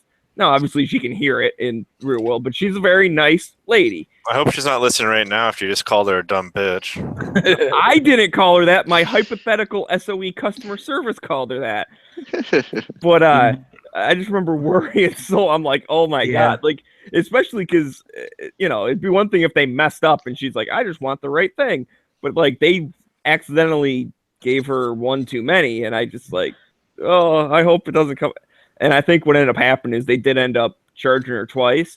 And she's like, "Well, that's cool." So she just gave the other one to my dad, since me and him built an AR last year. Yeah. I had a Palmetto State Armory thing, kind of like Flippy's, but so I ordered something and they sent me the wrong thing, and I called them and they're like, "Well, send it back and we'll send you the." I'm just like, "No, send me my original order first, and then I'll send this back to you." So I finally got them to do that, and once I got the other one, I gave him a call and I'm just like, "You know what? Instead of sending this back, how much do you want to squash this whole thing and not fuck around with shipping and have this be over with. And they gave me a fucking screaming deal on it. But I could have, if I wanted to, I could have just fucking not done anything, because I originally bought that thing with the Visa gift card. No recourse at coming back at me and charging me for that second one. But I can't do that shit. Yeah, I got a guilty conscience about that shit. I won't fuck over anybody who doesn't fuck me over first. And honestly, if a mistake happens, a mistake is like not fucking me over. That's just a mistake, and everybody makes them. Like Noveski made a simple mistake, and the only mistake they made was sending him somebody else's shit, and then he made the mistake of fucking flipping the fuck out. That's his name, and then calling them and bitching so fast before he actually waited a minute to get his actual order, which was not a mistake, and sent to him. Noveski just made the mistake of selling anything the Flippy. There you go. Exactly. But what it is, it was his little wizard cartoon, because he was like, I'm the wizard guy, and my order wasn't right. And they're like, oh my God. And then they should have been a clue. There's no wizard on the box. And they're like, I could have sworn we put a wizard on the box. It's like, no, there's no wizard on the box and the order's wrong. So what the fuck? That's, I guess, the trick is you just have them draw cartoons on your box, and then they'll get all flustered, and then you got that like recognition. Oh, that's a good bought things before. Oh man, Dead Horse's picture of Little Red Riding Hood is way better than mine. Wait, what? Did he post one to the Instagram thingy? Yeah, well, I knew he was when he was kind of setting it up and he was putting the patches around and stuff. So I took a picture off my laptop so I could, scoop him. So I introduced his new rifle to the world before he could. But then when you look at his with like the good lighting and everything, like his is way better. Clearer. Yeah, I know. His is way better. Yeah. Yours was just a screenshot. Well, and I put a blue filter on it to try and make the like red stand out on the like against the computer, but that blue kind of washed out like the whole bottom part that didn't have any red in it. I think it made like the lights glow a little bit more. Even like the scope mount in mine almost looks like it's glowing. Like it kind of does look cool, but it's like foggy or something. Like it just looks God, hazy. Dead Horse. I guess that grip really is red, huh? Does that thing have ground effects on it? LED, see that little button in front of the chamber? Yeah. Button to turn the thing on. He's got a 9-volt in the MacBook. Does that bipod have hydraulics? Like a fucking Mexican lowrider? That's what you should have did. You can still put dingleberries on it. I put spinners and curb feelers on it.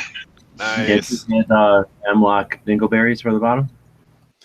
Dude, and one of those boomerang antennas up on your scope.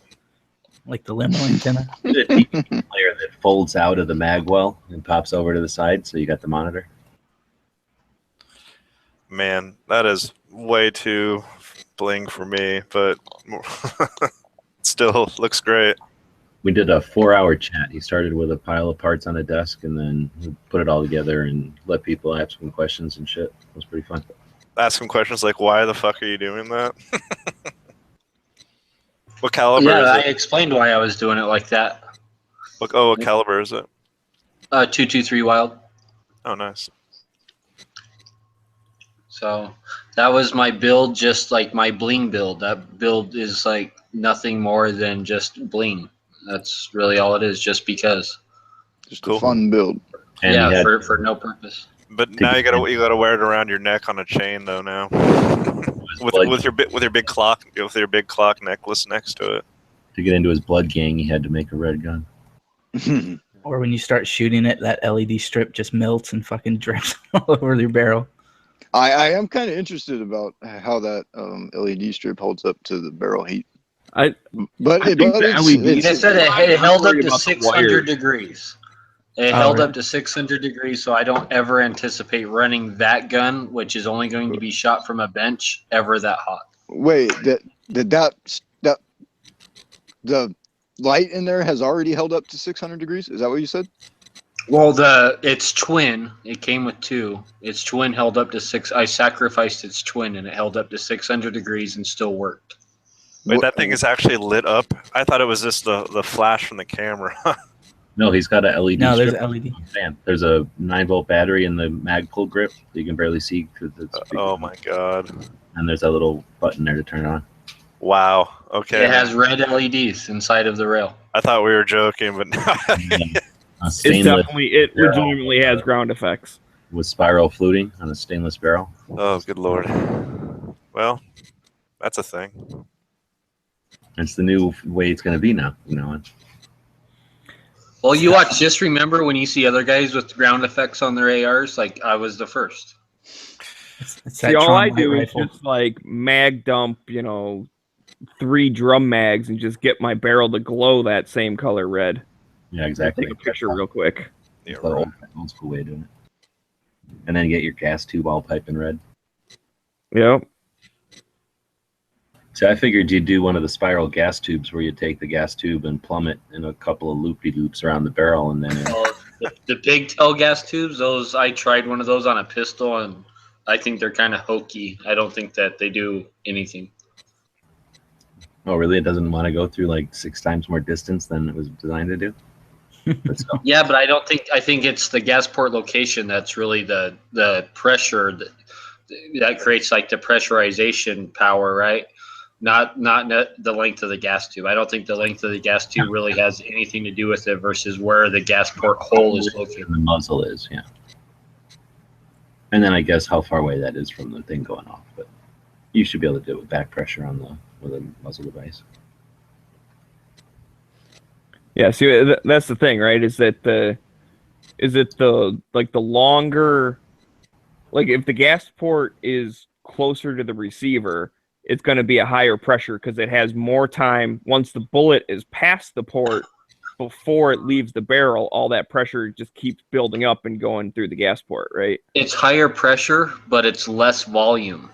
So you have to balance the two. The one reason why people say, okay, well, like the military goes with a carbine length gas system because they want their gas system over pressurized for reliability, right?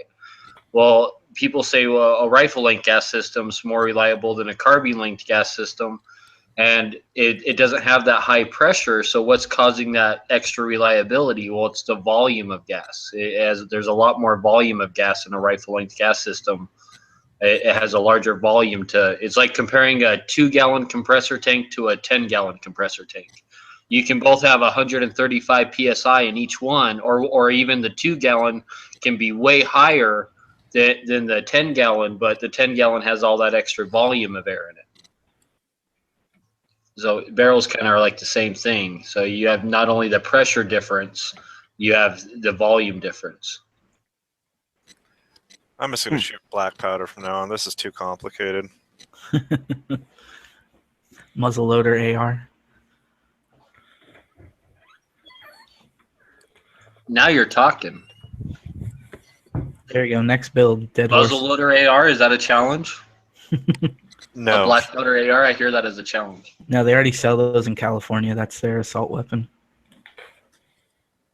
Oh, we have to break you got to break the rifle down shotgun style. Yeah, but if you're gonna build it right, you would have to have a wood stock, and you would have to have the fucking ramrod underneath the barrel, kind of like an AK has. It's got to be a 50 cal. Well, that's doable. I don't see anything that's not doable about a muzzle loader AR really. Like it could almost be a bullpup because you could have the barrel take the place of the bolt carrier group and come inside the receiver, and then. And then you could have an end actually inside your buffer tube, so it would almost be like a bullpup. The thing is, you'd have to get the barrel from some. I don't know where you get it. Just a black. I mean, I'm sure they make them where you can just get a black powder barrel. But the hard part would be making sure your overall length is long enough that it wouldn't be illegal. And the other thing would be that if it's black powder, do black powders have to meet a length requirement? Oh, wait, you're right. Because it's not a firearm, right? So there'd be machining involved though. You'd have to do some welding and machining. Or I guess you couldn't weld because it'd be aluminum. So I would say I thought the problem would be where do you put the primer so that the hammer hits it and all that stuff. That would be hard to do. That's a good point. Have the charging handle prime it off. You'd have to do machining. There'd be machining involved. It'd be a big task. For You gotta have a little nipple somewhere to like put a little cap on it or whatever. Oh, that's true. So yeah, so I guess you'd have to have the barrel in the normal place as an AR barrel for the hammer, or just slightly behind that. So instead of the hammer hitting the firing pin, the hammer would hit the primer on your cap, right? Yeah, but then you'd be trying, like, how would you load the caps? And you'd have to like leave that part open or something on the top. You'd have to have some sort of swivel nipple system. Like, like instead of a hammer, have a striker that hits the I don't know. Like I said, machining, a lot of machining. That thing would end up costing you so much money to build. Just load blanks with a regular AR lower, and then all your trigger and everything stays the same, and then just stuff the projectile down the front from the blank. Oh, so you're saying don't even use like percussion caps, just use blanks. A blank as a percussion cap that ejects. I think that would give you a hole, but then you'd have a blank, and then you'd also have black powder, which would be a lot of fucking pressure you'd end up building up. Probably a gun again. Does that still count as a black powdered gun though? No, it's a gun again. Using a cartridge. Yeah. Sounds like a good way to blow up a gun. Where'd you find your sight at, Dead Horse? oh, it was I actually had it sitting on another gun. It wasn't even like mounted to the gun. For some reason I just had sat it on top of the gun, like just to see, because I guess I was thinking about ordering another one of those. So it was just like sitting on top of another gun. Like, so Dead Horse problems. How many ARs do you have, Dead Horse? I'm getting close to the 70 mark. 70 ARs? Wow. Yes.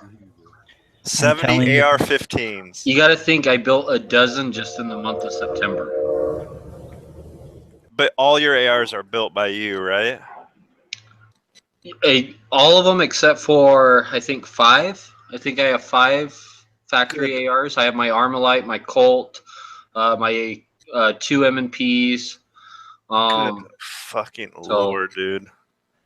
I'm telling Supreme Leader Clinton. Dude, I felt bad because I have 3 fucking 03 Springfields. I'm like, God, I don't need 3. It's my hobby, man. Like, and as soon as Hillary's president, dude, I'm going to go back to 1911s. I know, I get it. It's the building you like, right? It's building. Yeah, of course. No, I get that. It's just I don't think I've ever liked the AR-15 enough. I like building shit, but I don't think I've liked the AR-15 that much to want to build 70 of them. I've built like 4. My goal in life at one point is to have more than Steven Seagal. I don't know how many he has. How many does he have? That was going to be my question. 124. Jesus Christ. See, that's the thing. Like, I just can't. I could own every variant of a rifle, but the AR has so many variants because of civilian manufacturers. And also, I wouldn't be able to own them all because I could never afford or get all the full auto variants. So I would but I could see like having every variant of I don't know, any old military rifle. I get that, but I don't think I could do 70 ARs.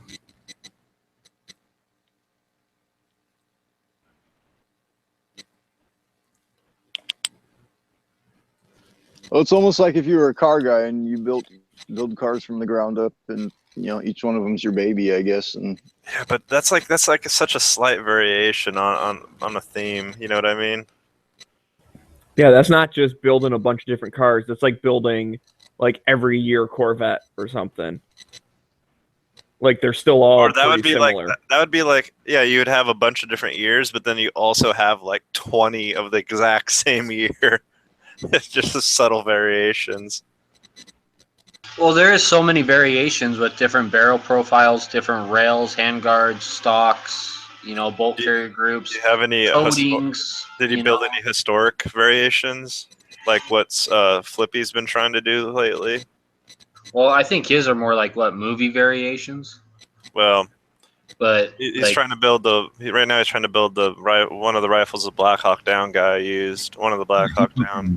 He called Paul Howe to find out what parts he would source to make it as authentic as the real one, not just what they had in the movie. Yeah. And then got pictures and stuff. So do you have any that you built from like historic, or are they just all kind of high speed, low drag ARs? I want to say historic, but I do have a lot of military mil spec versions, M4 clones and stuff like that. But I mean, like A1s or A. No, I don't have any A1s. I have A2s, I have A3s, A4s. Nice. Where'd you get your A2 upper? My A2 upper I got from Rock River. Oh yeah, okay. So man, no A1. What are you doing, dude? Well, I actually want to buy an A1, like Dude. a complete real A1, and Like one of the Colt SP1s. Actually, I'm looking more at the right now. There's an original Armalite prototype. No. He What wants is like it? 30 grand for it. Yeah, dude, that's what I was about to say. How many tens of thousands of dollars are you? What makes the A1 stand out? A1's got a different barrel. Pencil barrel, yeah. Different barrel, different sight. Okay. Depending on which version, some don't have forward assists. Some the later ones They do. don't have fencing around the magazine button and stuff like that. Well, that depends on which generation. The original ones didn't, and then the later ones did. There's like so many variations, but the biggest variation is the weight of the thickness of the barrel, the stock, the forend, and the sight are the most common. That's the most common thing that makes it an A1. They're just cool to shoot too because they're so different ergonomically. Yeah, and plus you get that whole fucking feel like you're in an old Vietnam movie or something feeling from them. So are those are those fixed stock? Mm-hmm. Yes. Yeah. Right on. Well, they also made a carbine, the Commando, and all the different variants. There's like a million different variants of the carbine.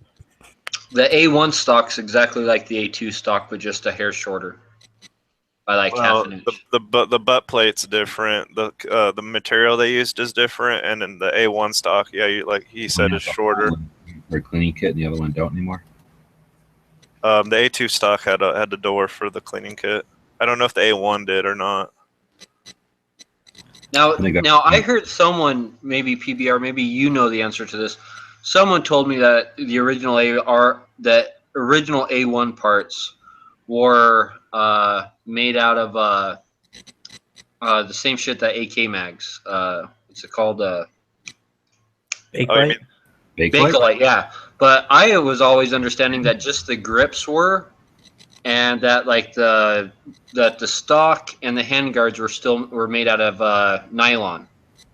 If you're talking about production guns or the original AR-10s. The AR-10s, I think, were all Bakelite. Yeah. And all those prototypes and shit, because that was something they could make. But then once they went to production, Mattel made them out of plastic or whatever. Yeah, there's so many variants and so many, like, I mean, think of how old the gun is. It's actually an old gun, and there's been so many variants that, like, God, who knows how many different materials they used. They used it during war, so they made fuck tons of them. Dude, the original carbine stock was made out of aluminum, not plastic. So that Clapsol stock, Yep, yeah, it was all cast aluminum. I've seen those before. So you could bash somebody's fucking skull in. Or try to, at least. Two position, I think, those first ones. Yeah. Yeah. I've been trying to buy my buddy's dad's SB1 for a while. God, I want an SP1 so fucking bad. Aluminum stock, that'd be hot in the fucking summer and cold as hell in the winter. Yep. Oh, yeah, there's a reason it didn't stick around. How much you think one of those SP1s are worth? Because I've offered him like $1,000 for it. It depends on which year of manufacturing, because they have SP1s that were manufactured. 2 to 5, maybe. I would say I've never seen one under 1,000 in forever. I looked up his serial number. I think it said early 70s. if it's a Vietnam era one, they tend, and especially if the closer into the 60s you get, the more they're worth. If it's post-Vietnam era, then they tend to be around. I've seen them for 12 and 1400. Yeah, but I don't think he realized what he has too. But it depends though. Like, Also depends if it's all beat up or not, because a lot of people bought them and used them as ranch guns and shit, and they're all beat up. yeah, Yeah, he basically got it brand new back in the day and put it in a rifle case. Like, he doesn't shoot a lot. He doesn't know much about guns. He just had it when he was a kid or, younger. And he just, it was always his rifle. He just kept it, well, like I And said, back in the day, when I was building AKs, you could buy AR parts kits for the old M16s oh yeah, for like $150. I didn't even buy them because there were so many of them. I was like, oh, I'll just buy one of these whenever. me too. I did the exact same thing, and now I'm kicking my fucking self. $150, yeah. And then you go get one of them Nodak receivers, and you have an A1. And you build like your own A1. Yeah, I'm kicking I still to this day kicking myself in the ass for not at least buying two. We got to have that kind of shit in Korea. Once we get Trump in here and he opens that shit up because he wants the money, then hopefully we'll see a bunch of A1s coming from someplace like that. Or he kills the stupid Chinese ban and the stupid Russian ban, and we start getting stuff from the warlords. Yeah, yeah, and the cool thing about ARs is like how many serialized parts you have. So if you need to mix and match, you don't have to worry about not matching serial numbers and all that shit. Oh, seriously, yeah, exactly. I mean, there's only really one serialized part on AR, and it's not even the part you're getting. Yeah, I need to get a book. There's got to be a book about AR-15, M16, like the variants, collecting and stuff, because they're honestly they're not quite like AKs, but they're not like as in variety, but there's still more variants than you would ever imagine there being. Right. I'm sure there is a book somewhere. And plus, on top of that, then you got all the cool, like super fucking cool Vietnam modifications that guys are doing, like field modifications where guys were chopping their fucking M16s down, cutting shit off of them. Like, I've seen pictures of just insane cool, like, field modifications. Or they had, like, an armor that would, like, build them a big-ass fucking suppressor, all kinds of shit that they were doing. Like, just Google M6 or Vietnam M16 modification or custom. I don't know, modification or customized or.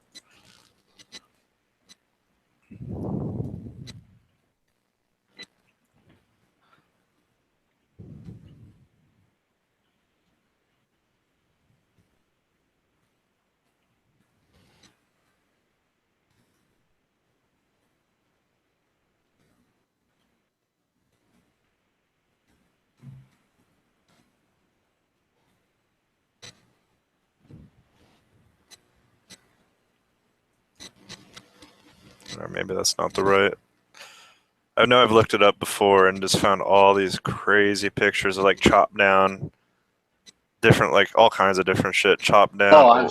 I've seen chopped down stocks. I've seen chopped down grips. I've seen barrels. Yeah, barrels. I've seen all sorts of crazy modifications.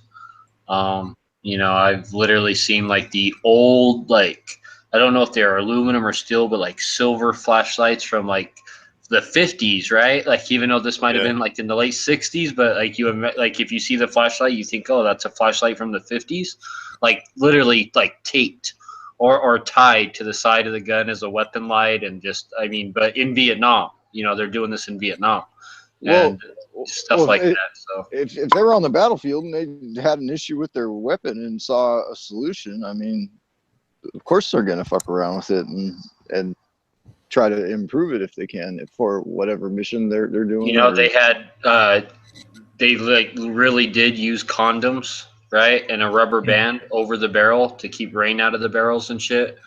And especially the very first ARs that came out in Vietnam, where they didn't have they weren't chrome lined bores, so like guys would fall asleep overnight, and the humidity was so high in the air that like literally their round in the chamber would like almost weld itself to the inside of to the chamber, and then they like have a stuck case issue.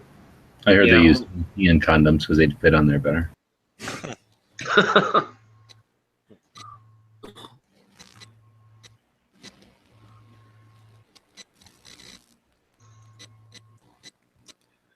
I've seen like bootlaces tied on certain points of the GI sling, to help practice holds and to help hold the rifle and carry it in front of them instead of up over the shoulder, and like all sorts of things like that. That's something that continued on till the MC with the A2. Still trying to find. Did you ever hear about in World War II when we were dropping condoms behind enemy lines that were marked? What did they do? They made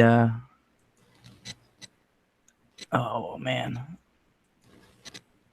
they marked them different so that the Germans thought that they had smaller dicks than they did.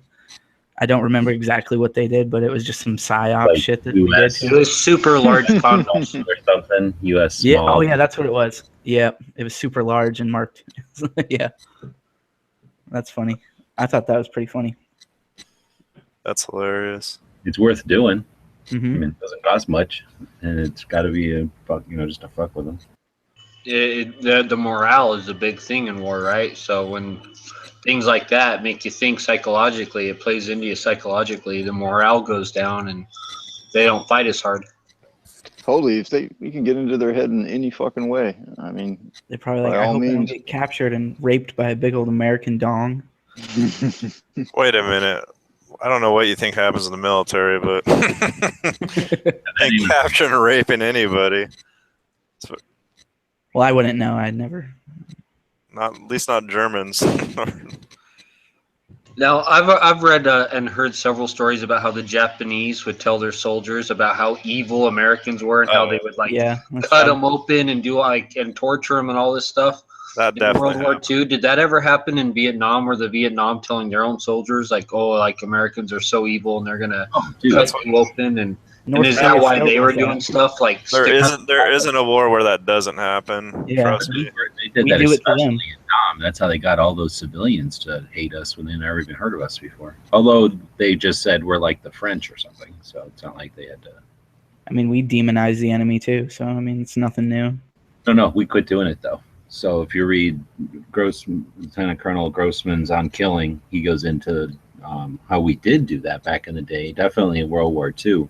But they figured out after scrutinizing that it's not the way to do it. You don't just want to demonize. You need to they do force conditioning or whatever that's called. They stopped doing that even in World War II because they would end up getting like Marines that just would wade into battle being like, oh, these Japanese ain't shit, and then the Japanese pop up and just fucking like fuck them up, and so they realized that they had to stop.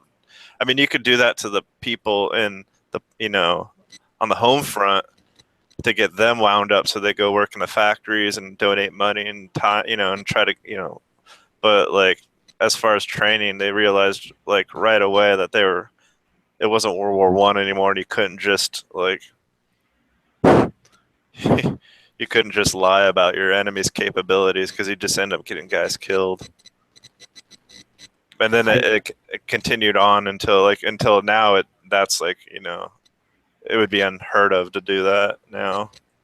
No, but we definitely do demonize them, is what I was saying. Not play down their skill or anything, but these evil motherfuckers over here, they just want to kill you and eat your family. That's what I was talking about. Not the these Taliban are fucking idiots and it'll be easy win. Not like that. Oh, I mean, you tell the truth to a certain degree. I mean, that's how you can't like set these guys going into the South Pacific up for the Japanese, and by not telling them about bonsai charges or like them getting if you surrender, you're gonna get your head lopped off. You gotta. Usually, the truth is better than anything you could possibly make up. Yeah, you can't underestimate your enemy. No. Or overestimate your skills.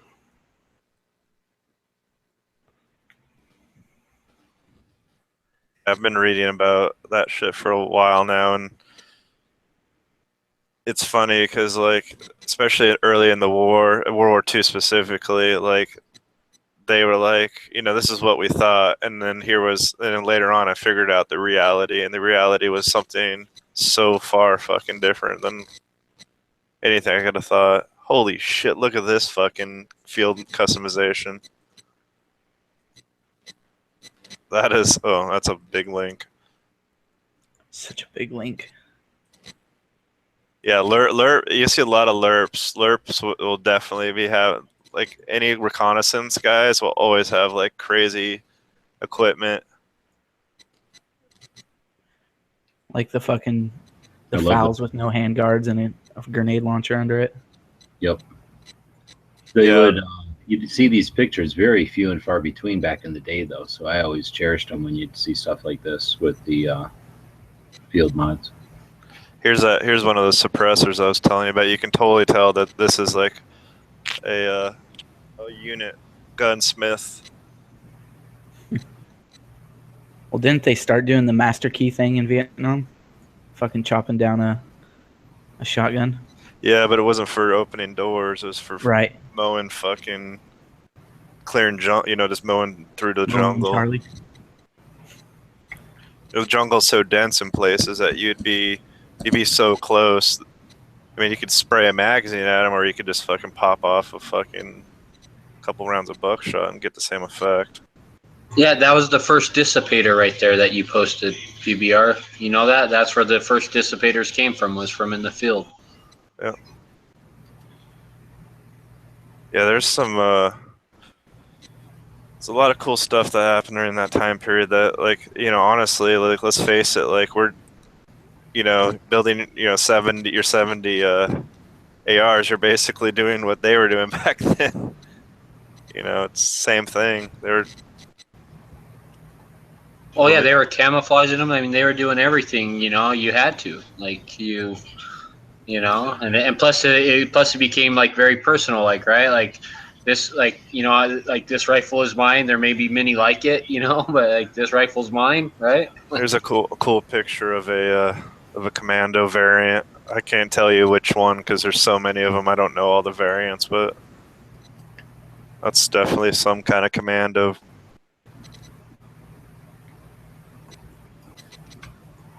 What were those made for? Like Guatemala? Like, weren't we fighting in Guatemala, or when did those come about? Vietnam. Was it Vietnam? Okay, I was thinking yeah. It was Guatemala, like in the late 70s or something. Oh no, Vietnam was when they first started making carbines, because moving through the jungle. Well, not the carbine, but specifically the commando. Well, I don't know about with the long flash hider and the. This one ain't now. This one's got a round grip on it, so this is later than that. Is it? Yeah, this is the 80s. It's got It's airsoft, man. No, it ain't airsoft. I don't think. No, it's a Life magazine. It says. Well, he's in a Huey, and I guess okay, that makes sense. But his camouflage is also that's Vietnam era. Yeah. Well, I don't know. They didn't have no round handguards in Nam, especially with the ribbing. But the thing is, I think that showed up with the carbines before it ever showed up. Yeah, this is from Vietnam. I'll get you the link to the page. Oh wow, look at this. Oh, what the fuck? Pinterest? Go fuck yourself. Yeah, it says Scout from Vietnam. That's all it says, though. U.S. Army Scout Vietnam. He's also using I don't know when they stopped using the lemon grenades, but that's a lemon grenade, not a baseball.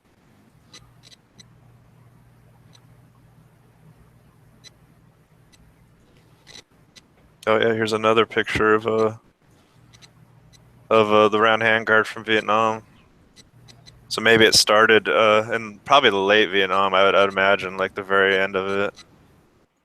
That would make sense. The very end of Vietnam, because I know for sure commandos were used. I want to say it was Guatemala, but it was some country like that we were fighting. I'm using the what I should say is carbine, because I shouldn't say commando, because the commando is like a specific variant, but there's like all these different variants.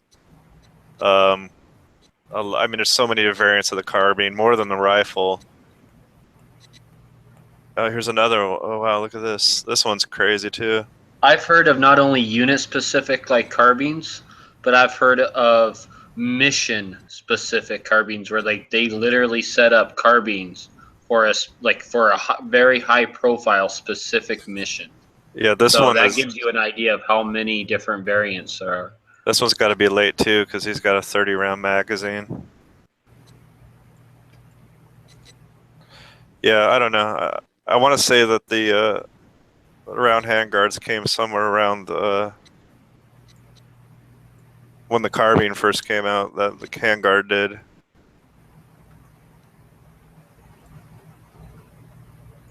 Oh no!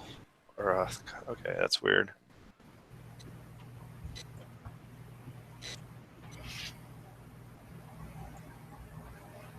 Yeah, we had a guy in my second unit that had like a whole setup in the barracks he had a big like industrial sewing machine, and he would sit there and modify all our fucking gear, and we'd of course kick him down money first time in his effort, and like he would just make our whole company. He'd just make us all custom fucking web gear and shit.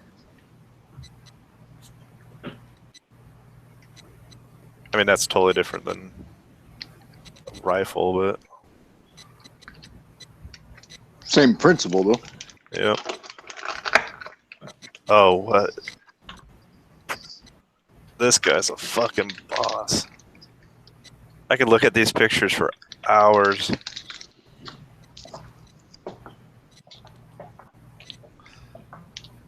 This guy said, "Fuck your 5.56 pussies."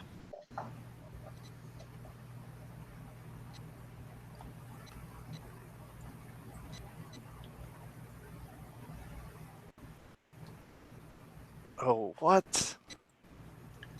I keep finding like cooler and cooler photos. What is he carrying?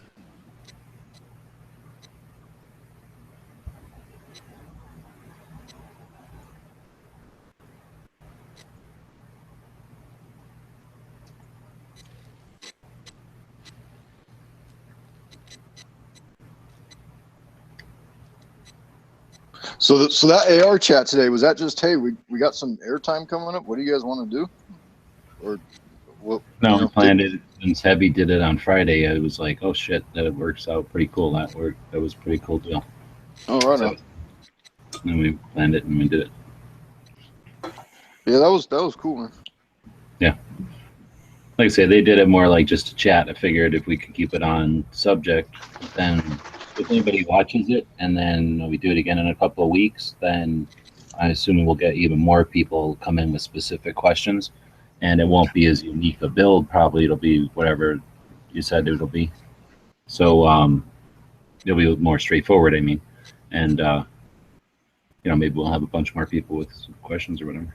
How was the viewership compared to normal viewership and audience participation and all that? I don't do enough shows on a regular basis, but the daily show we get like 30 people listening, and this had like 50 or 60.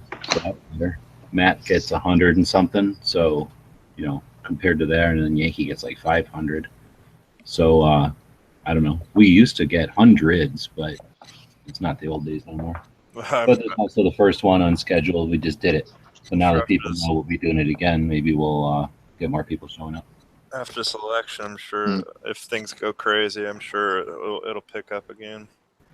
Oh, and also, I was going to say, and also with just the different variants of rifles I'm doing, like it's going to give people, options. It's not just the same thing over and over again. So like the next build I'm doing is completely the opposite end of the spectrum of what this one was. So, and then the next one I'm doing after that's going to be like kind of like right in the middle between the two. And so there's just I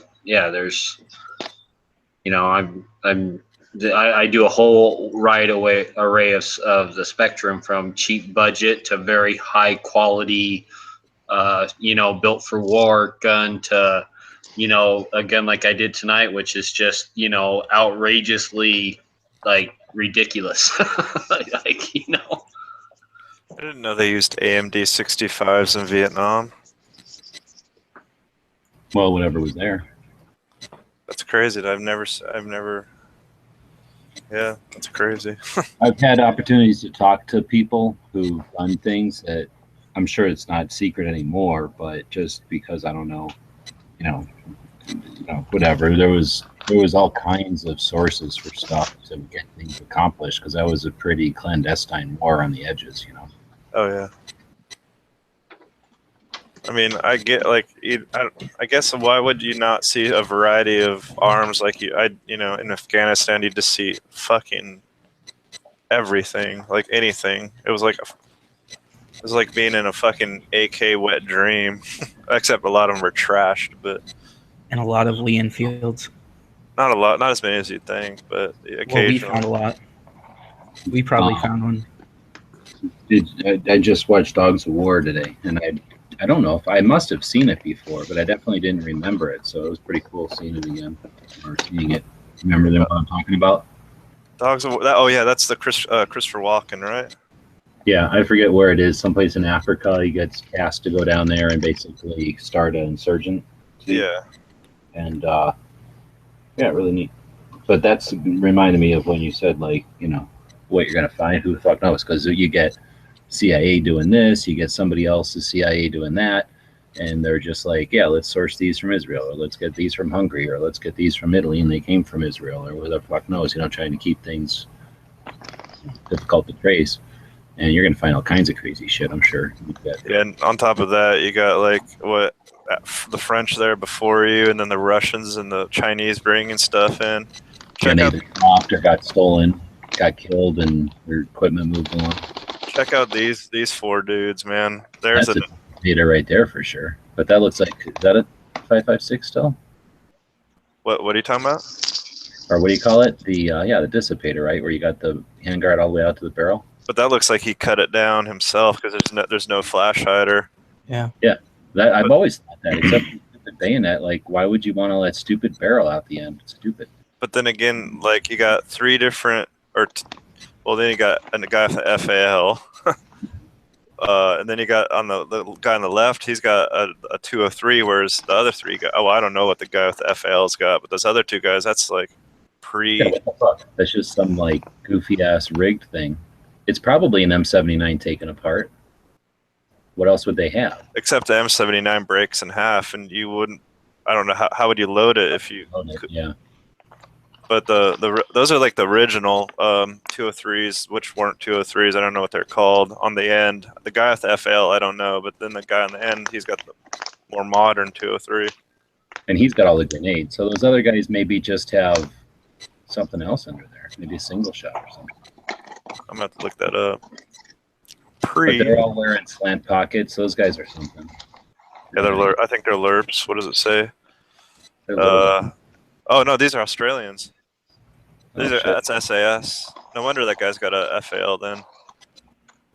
Yeah, Australian SAS, 1968 Vietnam War.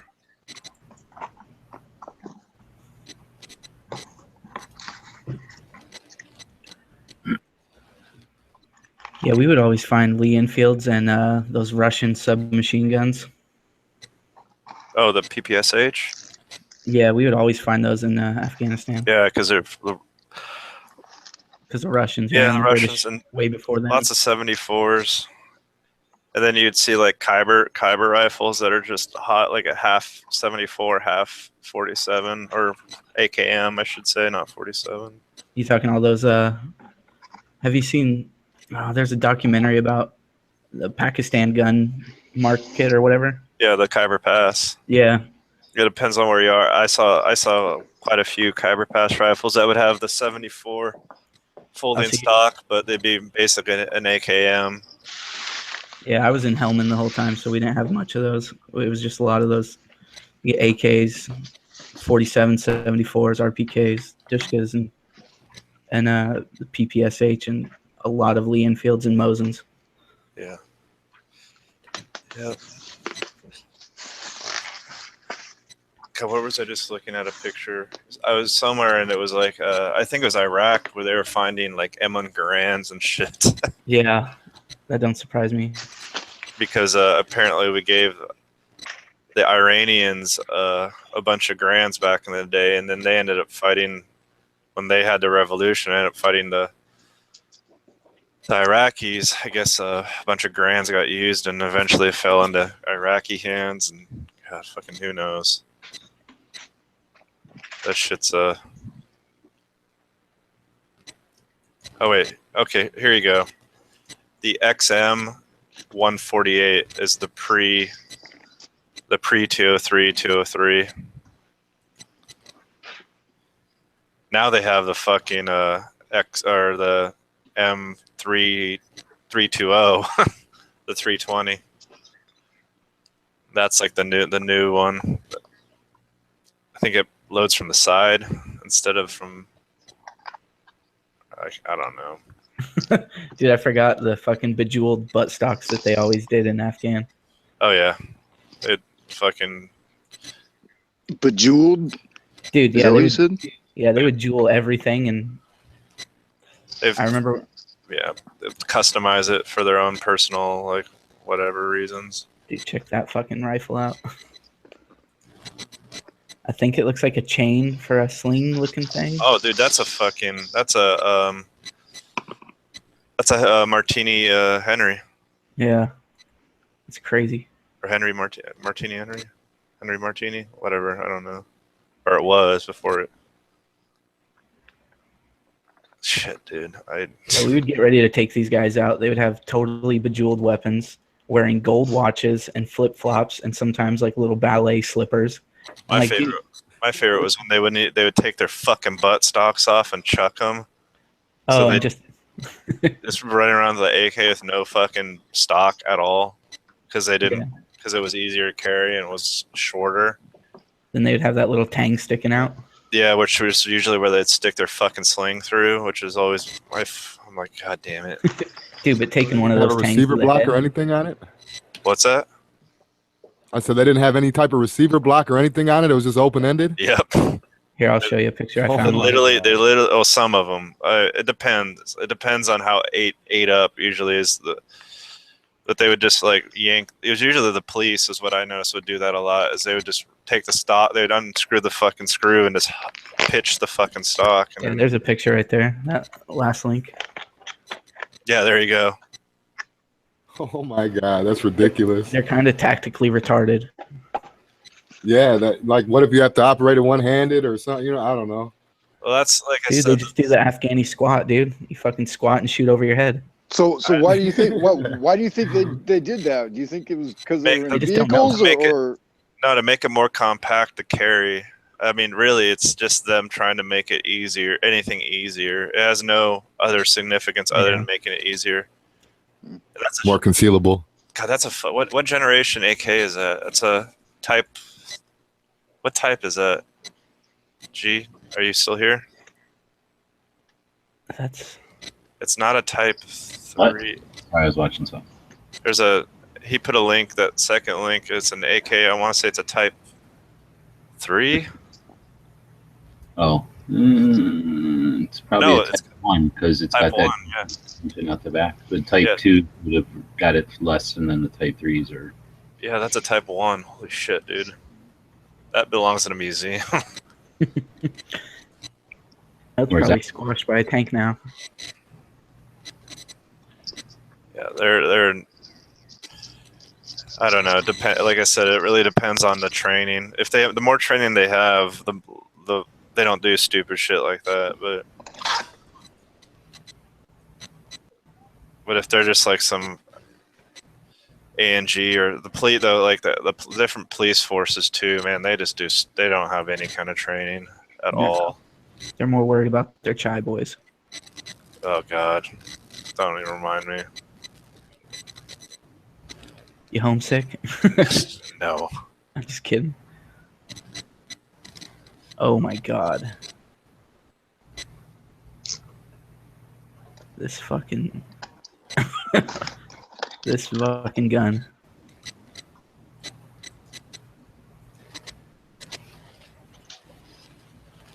But it's not even an Afghani thing, dude. I saw pictures from like the Libyan revolution and all that of. I mean, it's. Oh, what the fuck? Yeah, that thing's fucking chopped, dude. That's a fucking head ringer, dude. That's a Khyber Pass gun right there. It's got a gas block on it, like Yugo gas block. yeah Yeah. welded onto a. set me maybe with the stock on upside down because reasons. That turns the recoil backwards. So It sends it towards the infidel. Man, yeah, there were things that like occasionally you'd see that were just like you knew like they didn't use it. But, I mean, when you find like a weapons cache, you'd always find like at the bottom of the weapons cache, for lack of a better term, you just find like the crap that they just had that obviously they just the parts bin, if you will, AK or rifles or whatever. Yeah. Dude, there was that picture that came out of I think it was Africa recently of an AK that was just like Yeah, I know what you're talking. had a stick like for a pistol grip and a fucking. It was like fucking coat hangers that were wire was all. I know what Yeah. you're talking about. I don't. Did it have a dust cover or not? I can't remember. It was that thing was just. Oh man.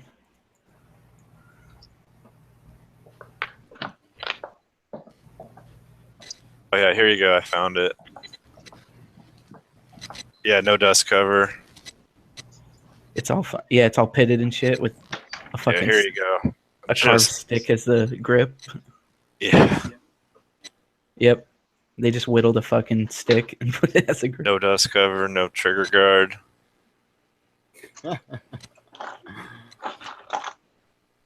Hey man, I mean it makes noise. It may not shoot straight, but you might still shoot straight. there's a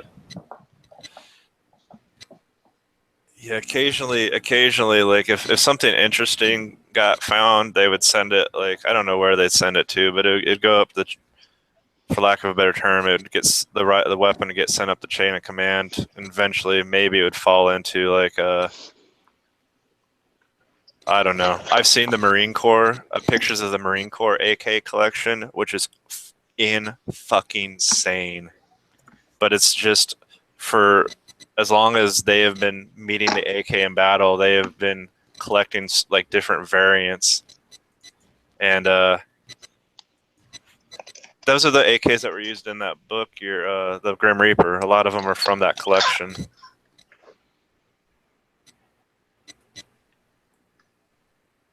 Yeah, my unit took down some fucking Taliban governor of some fucking little city or whatever, and the Afghanis gave us his private collection of weapons, and it was like a fucking ivory AK-74 SU, Jesus. and another PPSH that was all fucking bedazzled. But we just filled the bore with fucking cement or some shit, and we hung it up in our ready room. Oh, really? Yeah.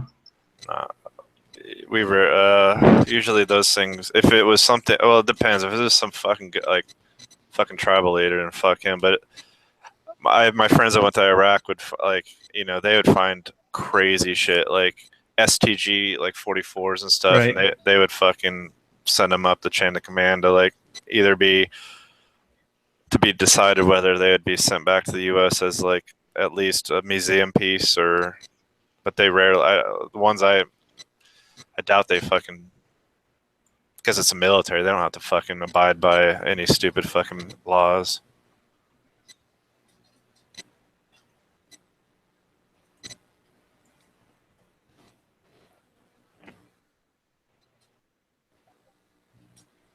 I have to reach over here and see what that collection's called. You talking at the Marine Corps Museum in Well, they're not even like on display. They're like just there for in the big ass army? yeah, I know. Here it is. In San Diego, we have a what the fuck, a museum of weapons in San Diego, but I'm pretty sure the big one's out east. I just don't remember where. Yeah, that book, The Grim Reaper, has got photos of the racks of AKs. It's a great book if you're interested in all the. I'm sure G-Webs would second that. Grim Reaper? Yeah. Yeah, lots of photos in here from the Iraq and Afghan wars, because there's so many variants that were just coming out of the woodwork, whereas our previous engagements we would run into far fewer variants. And I'm almost afraid to start to get into the AKs because I know what the ARs did to me, and I started with 0 and now I got fucking 3, and I just You can't not have an AK in your, at least one. Yeah. I mean, now's the It's just time. it's just one more caliber to worry about. Oh, it's not. You don't have to worry about. Dude, 7.62 by 39 falls off trees. You don't need to worry about it. No, those prices are raising up a little bit. We were looking it up last night, man. The cheapest I found was like $223 on that LAX. I was just shocked last night to not be able to find the primers that I was looking for on Powder Valley. It's like small pistol primer, sold out, no backup. Like everything's out. What? Man, I went down to the local shop today, and they're fucking stocked. So they're stocked, That's because all the ready to gun go. stores are buying it off the internet and shit to stock their shelves. They're buying in bulk.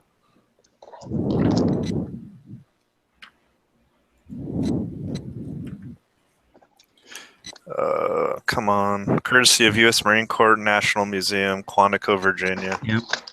That sounds right. Yeah, they have there's a picture in this book of just racks of, and I would imagine that each one of those rifles is probably an individual, or at least maybe a couple. I mean, I couldn't even tell you how many AKs. It looks like it's fucking at least, this picture looks like it's at least 50 feet long, maybe 75 feet, and it's just, you can just see the magazine sticking out from all the way down those 75, 50 feet. Yeah, I remember the museum in And when they do San that, Diego.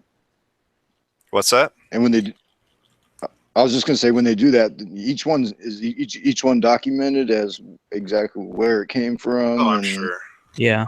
Dude, the military takes freaking insane care about, especially after, especially the more modern times, they take really good care of keeping track and making documentation of everything for historical reasons and also for just to know where shit came from. Too many soldiers and Marines found in graves with no dog tags and shit like that, So they take a lot of care in making sure everything is up to snuff as far as documenting things. And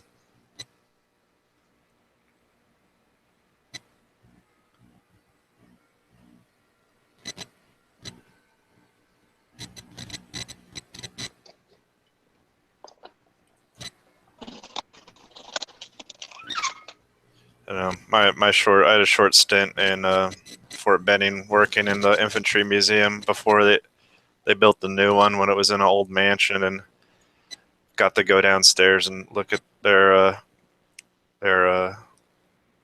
all the stuff they didn't even have on display, and everything was just meticulously everything had documentation, so they knew where everything came from. Because honestly, also think about it, if you have more, it's not only worth price wise, but worth historically. If you have precise documentation where this particular pistol or where this particular rifle or this particular anything came from, it has more significance than you're just here is a Walther PPK. You have this Walther PPK came from, I don't know, so-and-so German general, blah, blah, blah. Then that adds so much more value historically and, price-wise, but museums don't care about how much it's worth. Yeah, I was just thinking for the military and what they're doing there, it's got to be more history than anything. Oh, yeah. Well, any museum. There's any major military post, a lot of them will have their own personal museums on post. There's like I said, the Infantry Museum at Fort Benning. Obviously, the Marines have their own. There's a Special Forces Museum at Bragg. There's a. They kind of have to. There was who posted that thing about the military's art museum or the art archives or whatever, because they're just now building an army museum or a memorial, no, museum, because we don't have one.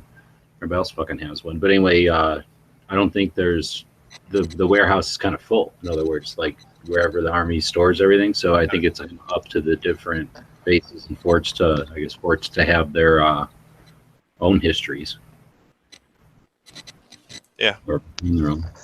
Also, you don't want, like, there's some bases have more, this base has got, like, Bragg has got all the fucking airborne guys, and Benning is known for being, like, having school the infantry and all that stuff, and I don't know, Campbell is known for this, and that base over there is, like, all armor.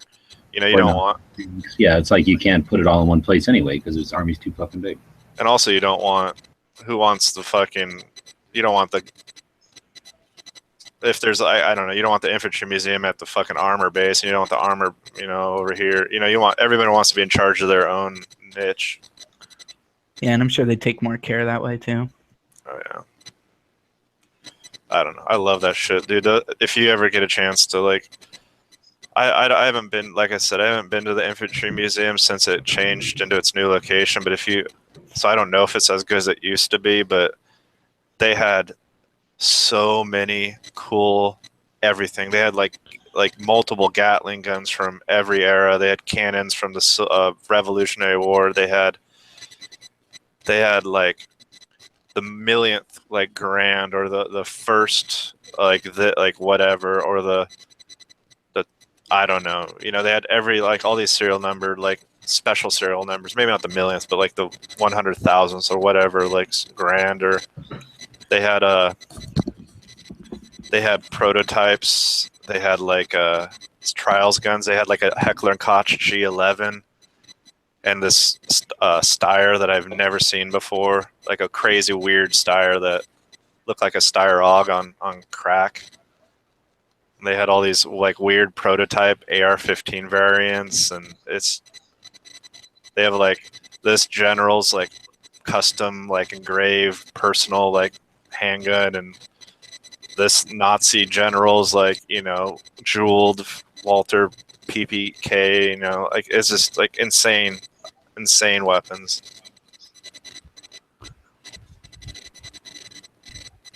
Uh-oh. Hey, can I ask you guys a question? It's not even related to what we're talking about right now. Oh, have at it. With all you guys being former military, when you guys were all out doing your training, marching and rucks, what was the minimum and maximum weight you guys all?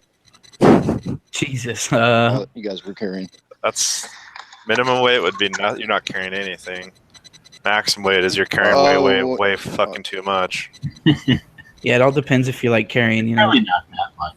You can have like a backpack, and I don't know what you carry, an extra set of clothes in there, maybe an MRE or two, some water, a shovel. You don't get extra shit, so you don't get to carry around your own shit. So whatever you've ever seen as like a loadout, that's what you get. So that's your basic probably. And what does that weigh? Probably 30 pounds. Yeah, so under 50. And then you figure ammo. You're not carrying that much, a couple hundred rounds. Most I ever had to carry, I don't know how much it weighed, but we had to carry so much shit that two of us would hold up the other guy's rucksacks so he could like basically back into it. Yeah. And then we just had to keep doing that for each other because you couldn't get, because usually it's laying on the ground and you just kind of like flop into it and you stand up. They were so fucking heavy we couldn't fucking do that, so we had to pick it up and hold it at like chest level so he could just put it on. So I don't know what that was for, but that would have been for us or nothing. It would have only been like if we had to go do something for a minute, like carry extra shit. It's not like we're carrying more shit or anything. It's just it's more of the same shit or more. We're also carrying shit like missiles for the javelin. Yeah, cruise reserve weapons are fucking a bitch to carry. That's when you start that's where you're fucked because you don't even have to be part of like the M60, but then all of a sudden you're carrying some. Oh yeah.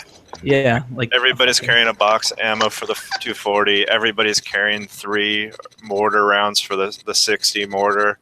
Everybody's carrying like laws because laws are stupid as shit. They're huge. They're dumb. Well, now they use them again, but I just always thought they were stupid because of how big they were. They should have made something that you carried like a RPG. I don't know why we don't carry around we the had launcher. AT4s. I mean, they're not that huge. no, AT4s are bigger than laws, stupider laws, and they're just a disposable one shot.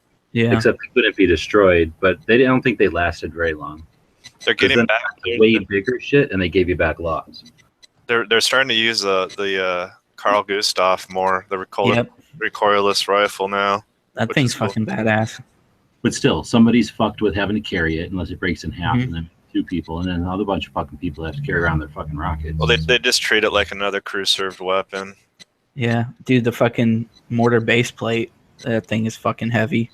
Yeah, fuck But those it's guys. They not don't do like anything World War anyway. II or nothing. All right, It's not, I mean, you're actually in training, and they make you walk around. Like it ain't like World War II where they're like, "Let's all go over there." So you fucking all walk. It's not like that anymore. Oh yeah, it is. Yes, it is. depends on, yeah, you'll drive a certain distance until it's, or you fly a certain distance until it's not safe to go any further. Then you usually walk the rest of the way. Oh well, you guys did different shit, obviously. So. But I think the most, I don't know, it was around 100 pounds or No, more. nothing about. The reason I was asking about weight is because I've been out fucking walking and getting in shape and throwing on my Kelty backpack, loading it up with fucking all my Yeah, I can't understand. camera gear and figure out a good as far as weight goes. I'll jump out, jump back in. You're Now, like- roboting. You're like, you sound like a drunk robot. Now, like ruck humps where you'd have to have your main pack and shit. Those got really fucking heavy. Like Yeah. where you have to carry your tent and your fucking all your gear to tent. dig in and your fucking. What's this tent shit you speak of? You didn't have to carry half a shelter half? No. Yeah, dude, we had to carry Basic. fucking canvas tents filled with. That's in basic. After that, I never saw a shelter half again after basic. I saw a tent once. A tent that was like a personal tent. I saw one once. Otherwise, you're just, like those big ass tents or whatever. Big. but not the big ass giant tents. And nobody would carry No, those things. no, Way. yeah. Well, no. But I mean, that's what they would set up one of those, and that's you're not sleeping in pup tents and shit. You're sleeping in. No, we didn't. We're not sleeping in tents. Period. Oh, really? If we're in the field, no tents. If we're in the rear of the gear or at a fob or somewhere, yeah, then there's tents. Like, or some kind of permanent. Period. You didn't bring pup tents. You just slept out in the stars. Yeah, no. If it was raining, we had a Gore-Tex bivy sack, and then maybe you could take your poncho and kind of make a little cover if there's trees. Well, if that's there's fucking awesome because the stupid shelter half's the stupidest idea I've ever fucking Dude, heard. it gets so fucking heavy too. Thing. Yeah, exactly. If it's wet or gets sand on it, it just fucking packs on weight.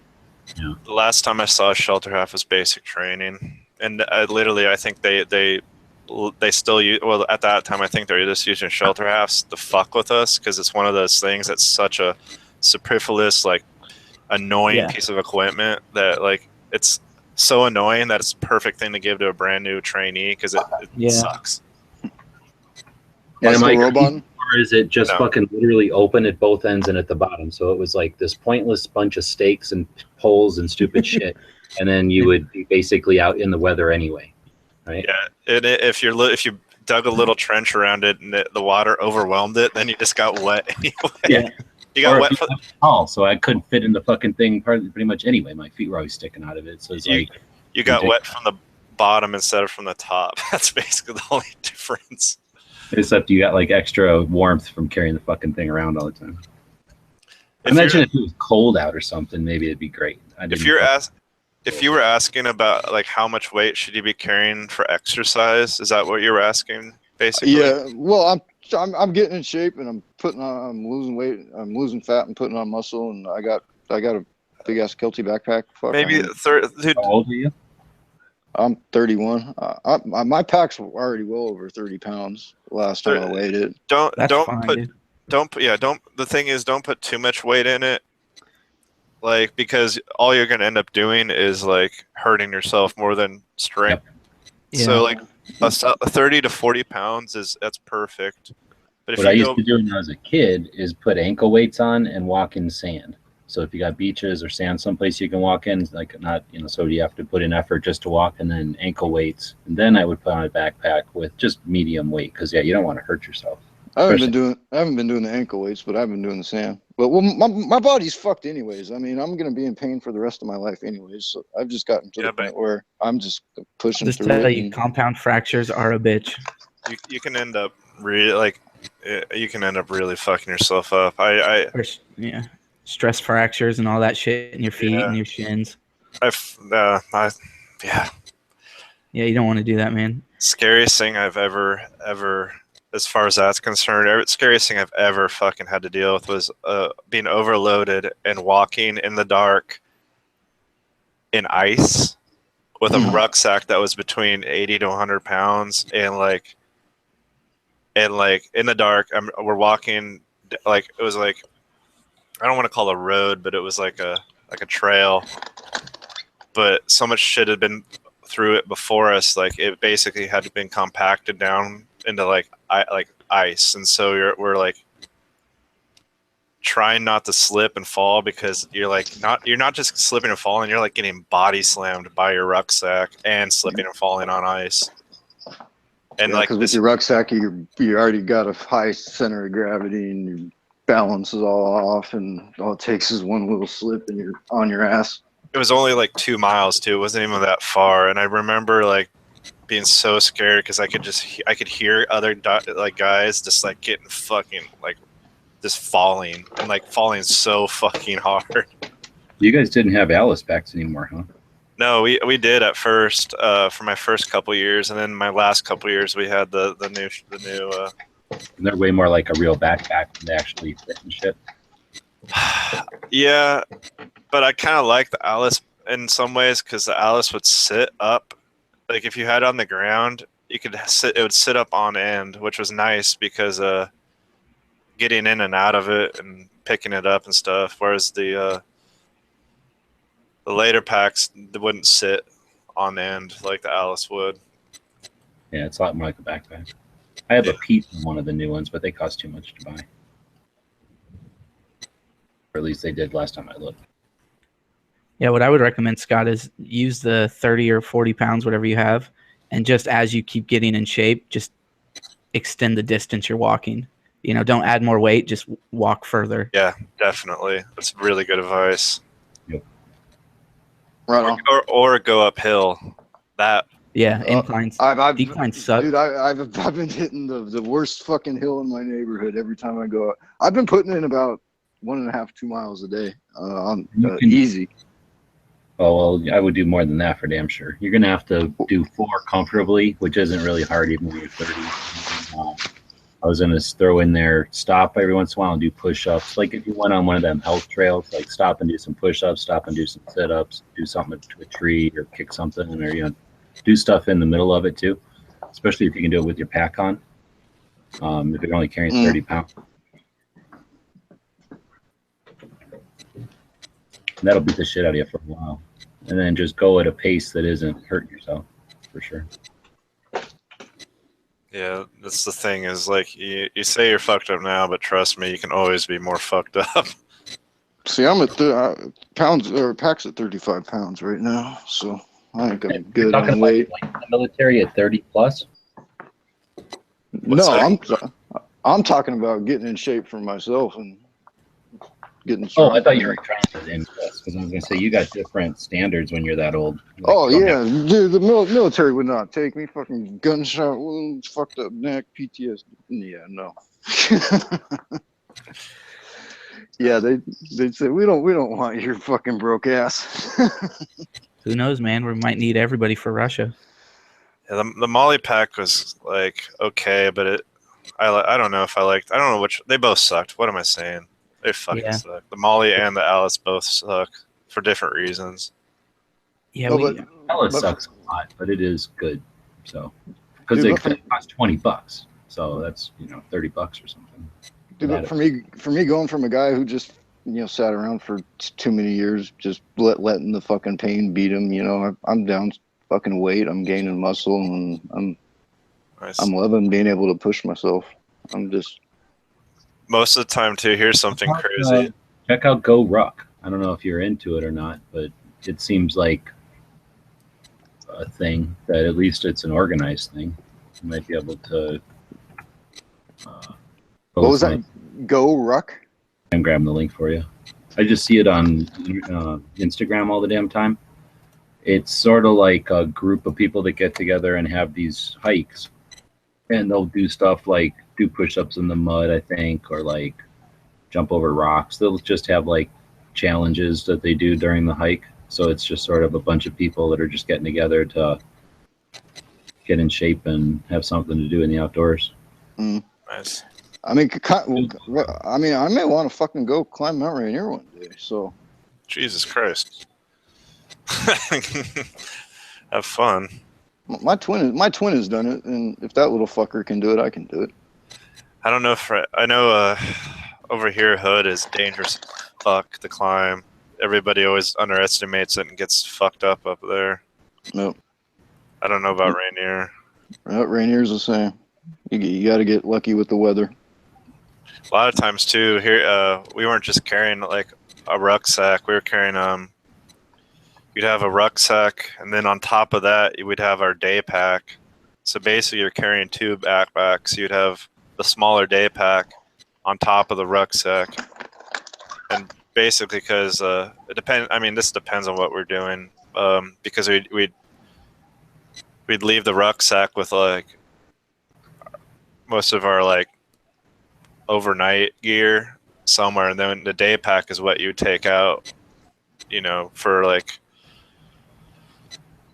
shorter individual, like shorter,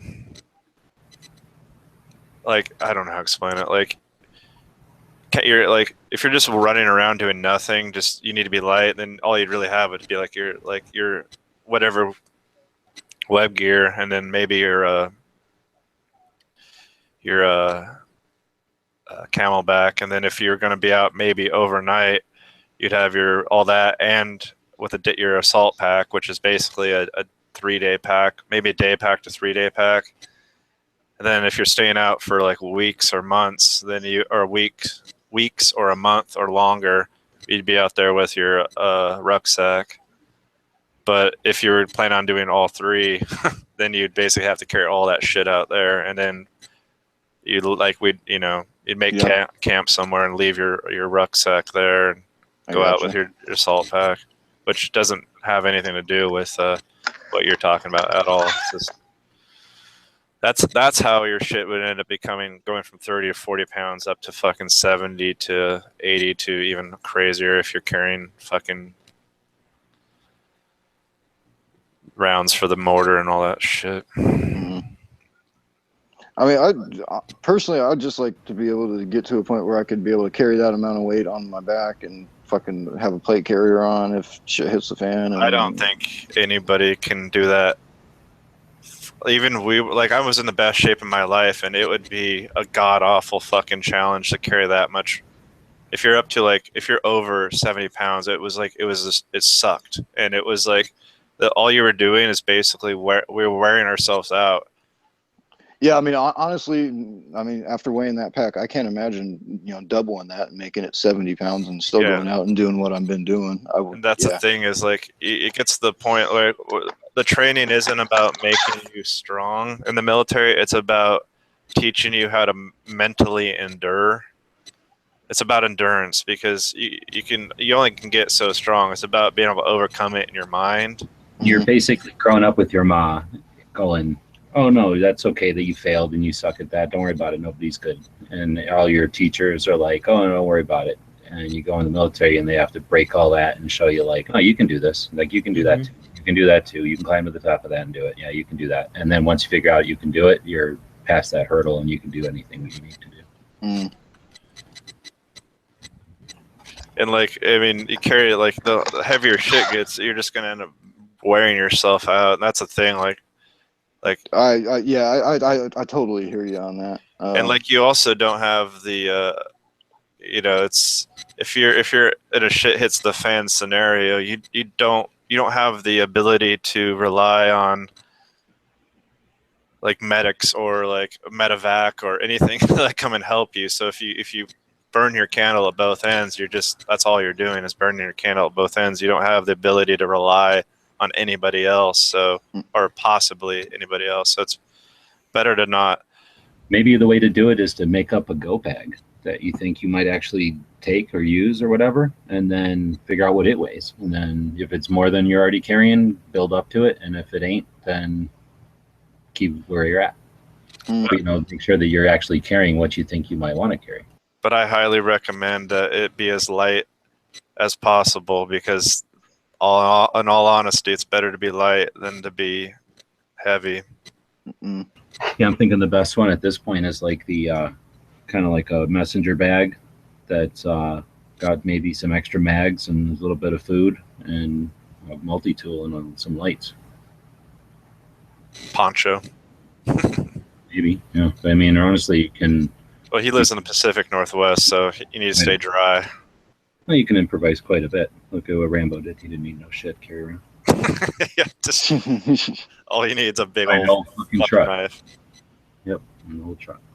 So I looked at this Go Ruck thing because, like I said, I've really just paid attention to it as a phenomenon on Instagram, and they do patches, and I know they're marches. So it turns out it was started by some Green Berets after they got out, and they define it as a I'll go back to the actual definition of it here, but they it's just challenges that events, like I said, and they trying to find the damn description of it here.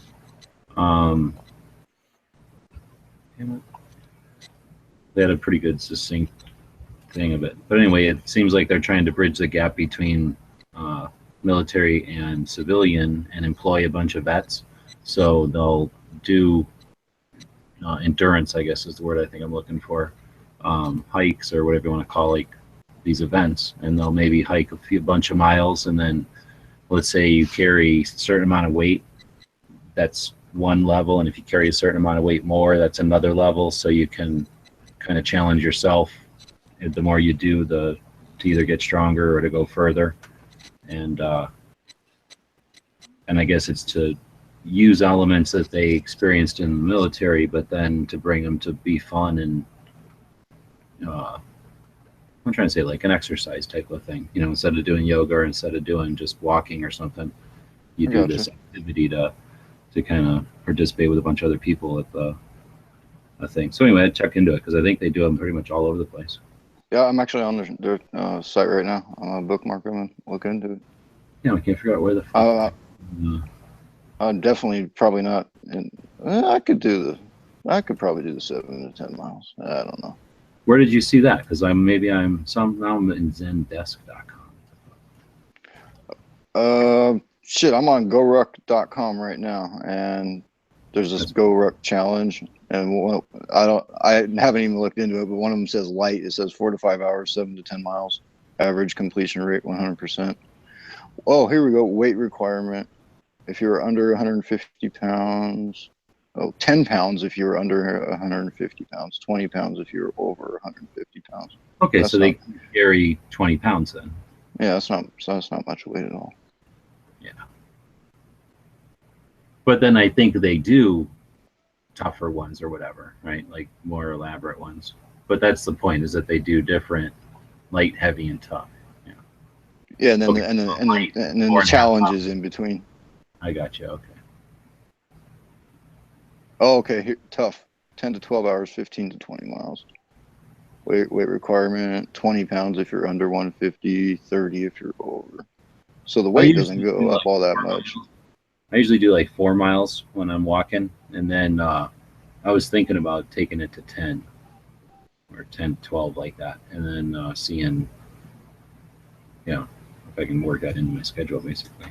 Yeah, and until a few days ago, I didn't even know how much I was walking. I was just walking and walking and walking, and yesterday was a short walk, and I went out afterwards in the truck just to get a basic idea of how far I was walking, and I'm like, holy shit, 2 miles? That's pretty good, especially for somebody who was sitting on their ass 3 months ago. You know. Oh shit. 117. So I can do one in January. There's one in Tucson. So I'm gonna fucking do this. It's a pussy one too, so I can do it.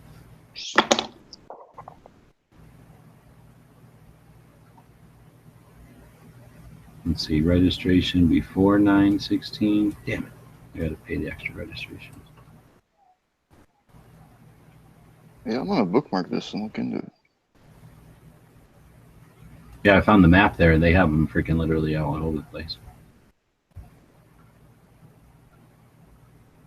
I mean, and the reason I ask you guys is just because, I mean, you guys have been there and you've had this, you've been loaded up with this shit and forced to do it. You know what I mean? So.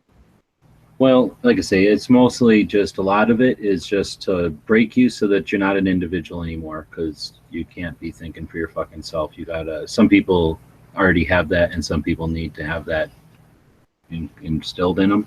And then so there's that aspect to military training. Then there's that like whole like breaking your barrier. Bodies can do a lot fucking more than we think they can, especially when we're sitting around being pussy ass little kids. So they gotta physically beat the shit out of you just so that you know you can get through it, and also weed you out, I suppose. If you break, literally, then they need to do that. So in other words, all I'm getting at is it's got specific goals that have to be done in a certain amount of time and hundreds of people at a time. So, it would be totally different. You could achieve those goals with a coach, a one-on-one coach, and do it a whole different way. They do it, wholesale in the military. So I wouldn't recommend using that too much as a model, because since it doesn't really apply to an individual and it's kind of rough. Yeah. I just thought asking you guys is a good place to start, because I got no idea other than if going and trying to talk to people who have climbed the mountain. You know what I mean? Well, I'm going off of this deal here, how they break it down. That where they say 20 to 30 pounds is the most. So it sounds like even if no matter how big you are, because they'd use 150 pounds, that's nothing, right, for the dividing line. They're saying anybody over 150 pounds, you're just carrying 30 pounds, period. So that's what you're carrying now, right? Yeah, and the reason I'm already carrying that is because, I carry all my camera gear with me, because that's something that's always going to be with me. My SLR and my big Canon lens, and then I filled the pack up with clothes just to fill out the space, and that's where I'm at. Yeah, see, that's cool, dude. And then that way, you're probably at a point where they're going to, because they're building this event for anybody. You don't have to be physically fit to do this. So, yeah, that's looks like you hit the sweet spot. Because I'm guessing if they thought you could, and people could handle more, especially at the heavy side where people are going to be in shape and shit, they don't even go to 30 there. Of course, they're walking 40 miles with 30 pounds. Yeah. But that's neat. I'm glad we looked at it, because I've vaguely known of it, but it looks like you just go to one of these events and it just depends on how far you walk with how much weight. And yeah, you can just challenge yourself to, like, next year I'll do it with more weight or the longer miles. That's fucking cool. Yeah, so right on. So instead of adding more weight, I'm just going to start putting in more miles. I'm going to just start. I'll just start. Right now? What's that? You said you're going 1 something right now? Going 1 something. A little over a mile or over a mile? Oh, no. On average, probably about 2 a day. Yeah, so I would say you can get to 4. I was doing 4 with like a 9 to 5 and everything, because that wasn't taking me that long. And in those 2 miles, I'm hitting the biggest hill in my area twice. So yeah, that's what I would do too. Is I would go walk kind of up and down over to this quarry, and then I would walk up and down hills for like 2 miles, and then I would walk a mile back, kind of up and down. There's nothing flat out here though. Yeah, it's all hills out here.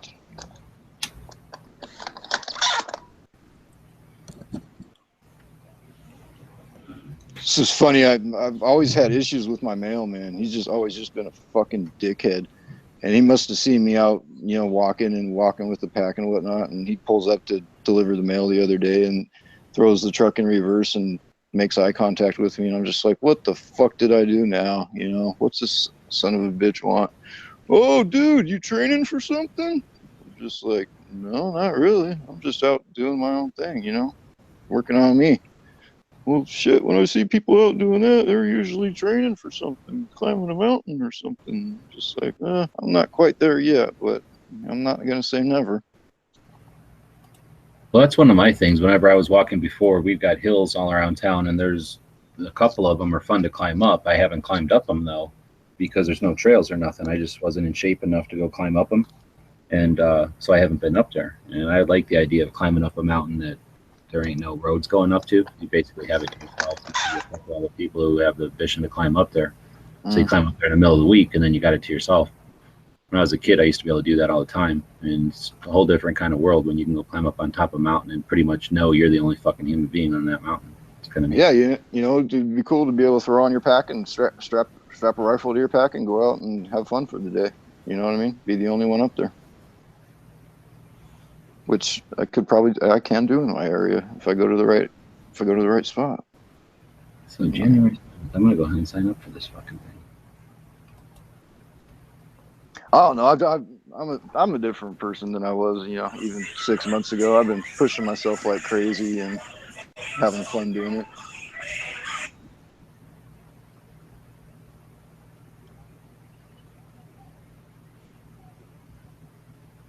Took myself off most of the meds. Doc was force feeding me for years, and it's just like, dude, I don't know what took me so long, but I never fucking felt better.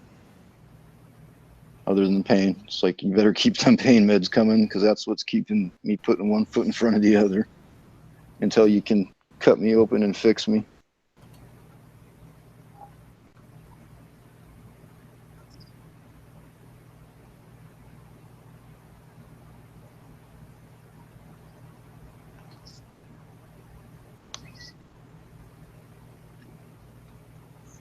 Oh no, I'd like to get to the point where at 31 or 32, I'm in the best shape of my life, Yeah,